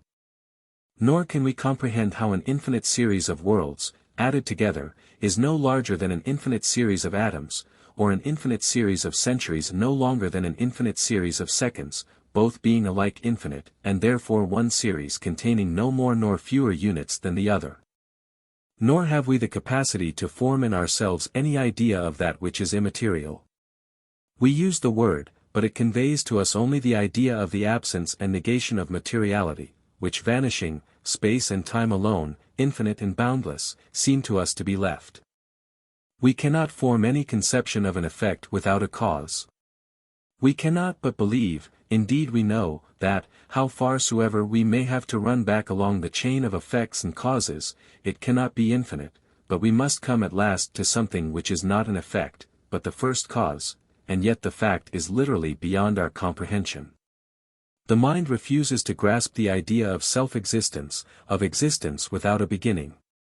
As well expect the hair that grows upon our head to understand the nature and immortality of the soul. It does not need to go so far in search of mysteries, nor have we any right to disbelieve or doubt the existence of a great first cause, itself no effect, because we cannot comprehend it, because the words we use do not even express it to us adequately. We rub a needle for a little while, on a dark, inert mass of iron ore, that had lain idle in the earth for many centuries. Something is thereby communicated to the steel, we term it a virtue, a power, or a quality, and then we balance it upon a pivot, and, lo! Drawn by some invisible, mysterious power, one pole of the needle turns to the north, and there the same power keeps the same pole for days and years, will keep it there, perhaps, as long as the world lasts. Carry the needle where you will, and no matter what seas or mountains intervene between it and the North Pole of the world. And this power, thus acting, and indicating to the mariner his course over the trackless ocean, when the stars shine not for many days, saves vessels from shipwreck, families from distress, and those from sudden death on whose lives the fate of nations and the peace of the world depend. But for it, Napoleon might never have reached the ports of France on his return from Egypt, nor Nelson live to fight and win at Trafalgar. Men call this power magnetism, and then complacently think that they have explained it all, and yet they have but given a new name to an unknown thing, to hide their ignorance. What is this wonderful power? It is a real, actual, active power, that we know and see. But what its essence is, or how it acts, we do not know, any more than we know the essence or the mode of action of the creative thought and word of God. And again, what is that which we term galvanism and electricity, which, evolved by the action of a little acid on two metals, aided by a magnet, circles the earth in a second, sending from land to land the thoughts that govern the transactions of individuals and nations? The mind has formed no notion of matter, that will include it, and no name that we can give it, helps us to understand its essence and its being. It is a power, like thought and the will. We know no more. What is this power of gravitation that makes everything upon the earth tend to the center? How does it reach out its invisible hands toward the erratic meteor stones, arrest them in their swift course, and draw them down to the earth's bosom? It is a power. We know no more. What is that heat which plays so wonderful a part in the world's economy, that caloric, latent everywhere, within us and without us, produced by combustion, by intense pressure, and by swift motion? Is it substance, matter, spirit, or immaterial, a mere force or state of matter? And what is light? A substance, say the books, matter, that travels to us from the sun and stars, each ray separable into seven, by the prism, of distinct colors, and with distinct peculiar qualities and actions. And if a substance, what is its essence, and what power is inherent in it, by which it journeys incalculable myriads of miles, and reaches us 10,000 years or more after it leaves the stars? All power is equally a mystery. Apply intense cold to a drop of water in the center of a globe of iron, and the globe is shattered as the water freezes. Confine a little of the same limpid element in a cylinder which Enceladus or Typhon could not have riven asunder, and apply to it intense heat, and the vast power that couched latent in the water shivers the cylinder to atoms. A little shoot from a minute seed, a shoot so soft and tender that the least bruise would kill it, forces its way downward into the hard earth, to the depth of many feet, with an energy wholly incomprehensible. What are these mighty forces, locked up in the small seed and the drop of water? Nay, what is life itself, with all its wondrous, mighty energies, that power which maintains the heat within us, and prevents our bodies, that decay so soon without it, from resolution into their original elements, life, that constant miracle, the nature and essence whereof have eluded all the philosophers, and all their learned dissertations on it are a mere jargon of words. No wonder the ancient Persians thought that light and life were one, both emanations from the supreme deity, the archetype of light. No wonder that in their ignorance they worshipped the sun god breathed into man the spirit of life, not matter, but an emanation from himself, not a creature made by him, nor a distinct existence, but a power, like his own thought, and light, to those great-souled ancients, also seemed no creature, and no gross material substance, but a pure emanation from the deity, immortal and indestructible like himself. What, indeed, is reality? Our dreams are as real, while they last, as the occurrences of the daytime. We see, hear, feel, act, experience pleasure and suffer pain, as vividly and actually in a dream as when awake. The occurrences and transactions of a year are crowded into the limits of a second, and the dream remembered is as real as the past occurrences of life. The philosophers tell us that we have no cognizance of substance itself, but only of its attributes, that when we see that which we call a block of marble, our perceptions give us information only of something extended, solid, colored, heavy, and the like, but not of the very thing itself, to which these attributes belong. And yet the attributes do not exist without the substance. They are not substances, but adjectives. There is no such thing or existence as hardness, weight or color, by itself, detached from any subject, moving first here, then there, and attaching itself to this and to the other subject. And yet, they say, the attributes are not the subject. So thought, volition, and perception are not the soul, but its attributes, and we have no cognizance of the soul itself, but only of them, its manifestations. Nor of God, but only of his wisdom, power, magnificence, truth, and other attributes. And yet we know that there is matter, a soul within our body, a God that lives in the universe. Take, then, the attributes of the soul. I am conscious that I exist and am the same identical person that I was 20 years ago. I am conscious that my body is not I, that if my arms were lopped away, this person that I call me, would still remain, complete, entire, identical as before. But I cannot ascertain, by the most intense and long-continued reflection, what I am, nor where within my body I reside, nor whether I am a point, or an expanded substance. I have no power to examine and inspect. I exist, will, think, perceive. That I know, and nothing more. I think a noble and sublime thought. What is that thought? It is not matter, nor spirit. It is not a thing, but a power and force.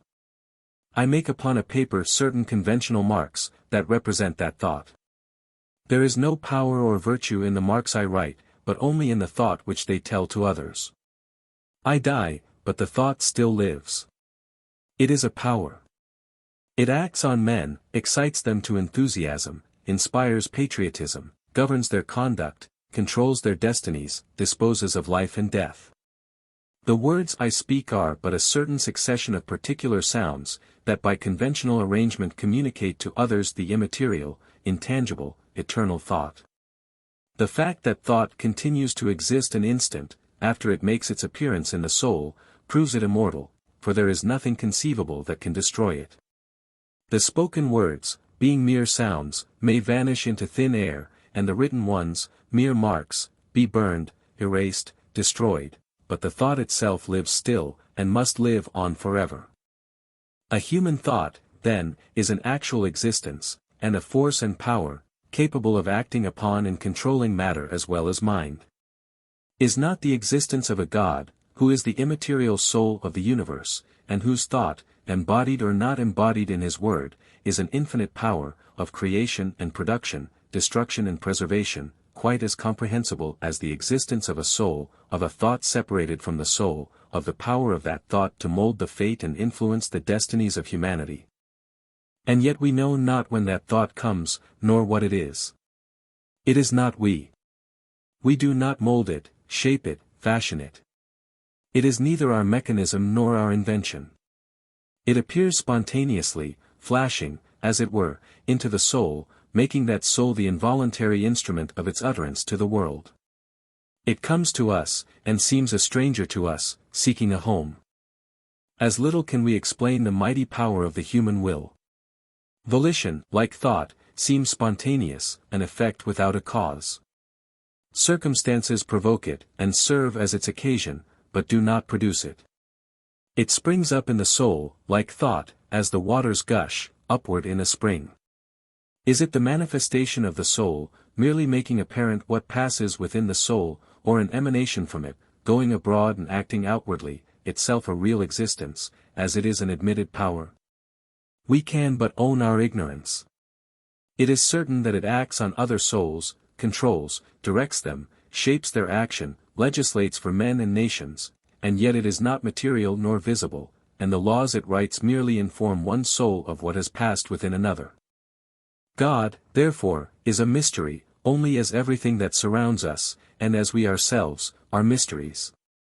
We know that there is and must be a first cause. His attributes, severed from himself, are unrealities. As color and extension, weight and hardness, do not exist apart from matter as separate existences and substantives, spiritual or immaterial, so the goodness, wisdom, justice, mercy, and benevolence of God are not independent existences, personify them as men may, but attributes of the deity, the adjectives of one great substantive. But we know that he must be good, true, wise, just, benevolent, merciful, and in all these, and all his other attributes, perfect and infinite, because we are conscious that these are laws imposed on us by the very nature of things, necessary, and without which the universe would be confusion and the existence of a God incredible. They are of his essence, and necessary, as his existence is. He is the living, thinking, intelligent soul of the universe, the permanent, the stationary, epsilon sigma tau omega. Estos, of Simon Magus, the one that always is, to Omicron nu, to On, of Plato, as contradistinguished from the perpetual flux and reflux, or genesis, of things. And, as the thought of the soul, emanating from the soul, becomes audible and visible in words, so did the thought of God, springing up within himself, immortal as himself, when once conceived, immortal before, because in himself, utter itself in the word, its manifestation and mode of communication, and thus create the material, mental, spiritual universe, which, like him, never began to exist. This is the real idea of the ancient nations: God, the Almighty Father, and source of all, his thought, conceiving the whole universe, and willing its creation, his word, uttering that thought, and thus becoming the creator or demiurgos, in whom was life and light, and that light the life of the universe. Nor did that word cease at the single act of creation, and having set going the great machine, and enacted the laws of its motion and progression, of birth and life, and change and death, cease to exist, or remain thereafter in inert idleness. For the thought of God lives and is immortal. Embodied in the word, is not only created, but it preserves. It conducts and controls the universe, all spheres, all worlds, all actions of mankind, and of every animate and inanimate creature. It speaks in the soul of every man who lives. The stars, the earth, the trees, the winds, the universal voice of nature, tempest, and avalanche, the sea's roar and the grave voice of the waterfall, the hoarse thunder and the low whisper of the brook, the song of birds, the voice of love, the speech of men, all are the alphabet in which it communicates itself to men, and informs them of the will and law of God, the soul of the universe. And thus most truly did the Word become flesh and dwell among men. God, the unknown Father, Pater Agnostos, known to us only by his attributes, the absolute I Am. The thought of God, Ennoia, and the Word, Logos, manifestation and expression of the thought.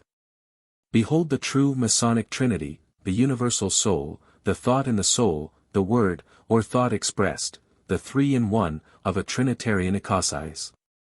Here Masonry pauses, and leaves its initiates to carry out and develop these great truths in such manner as to each may seem most accordant with reason, philosophy, truth, and his religious faith. It declines to act as arbiter between them. It looks calmly on, while each multiplies the intermediates between the deity and matter, and the personifications of God's manifestations and attributes, to whatever extent his reason, his conviction, or his fancy dictates. While the Indian tells us that Parabrahma, Brahm, and Paratma were the first triune God, revealing himself as Brahma, Vishnu, and Shiva, creator, preserver, and destroyer. The Egyptian, of Amunre, Neith, and Phtha, creator, matter, thought or light, the Persian of his trinity of three powers in Ormuzd, sources of light, fire, and water, the Buddhists of the god Sakya, a trinity composed of Buddha, Dharma, and Sangha, intelligence, law, and union or harmony, the Chinese Sabaeans of their trinity of Changtiai, the supreme sovereign, Tian, the heavens, and Tao, the universal supreme reason and principle of all things, who produced the unit, that, 2, 2, 3, and 3, all that is. While the Sklavovend typifies his trinity by the three heads of the god Triglav, the ancient Prussian points to his triune god, Perkaun, Pikalos, and Petrimpos, deities of light and thunder, of hell and of the earth, the ancient Scandinavian to Odin, Frey, and Thor, and the old Etruscans to Tina, Talna, and Minerva, strength, abundance, and wisdom. While Plato tells us of the supreme good, the reason or intellect, and the soul or spirit, and Philo of the archetype of light, wisdom, and the word logos, the Kabbalists, of the triads of the Sephiroth. While the disciples of Simon Magus, and the many sects of the Gnostics, confuse us with their eons, emanations, powers, wisdom superior and inferior, Ialdabaoth, Adam Kadmon, even to the 365,000 emanations of the Maldates. And while the pious Christian believes that the Word dwelt in the mortal body of Jesus of Nazareth, and suffered upon the cross, and that the Holy Ghost was poured out upon the apostles, and now inspires every truly Christian soul. While all these faiths assert their claims to the exclusive possession of the truth, Masonry inculcates its old doctrine, and no more.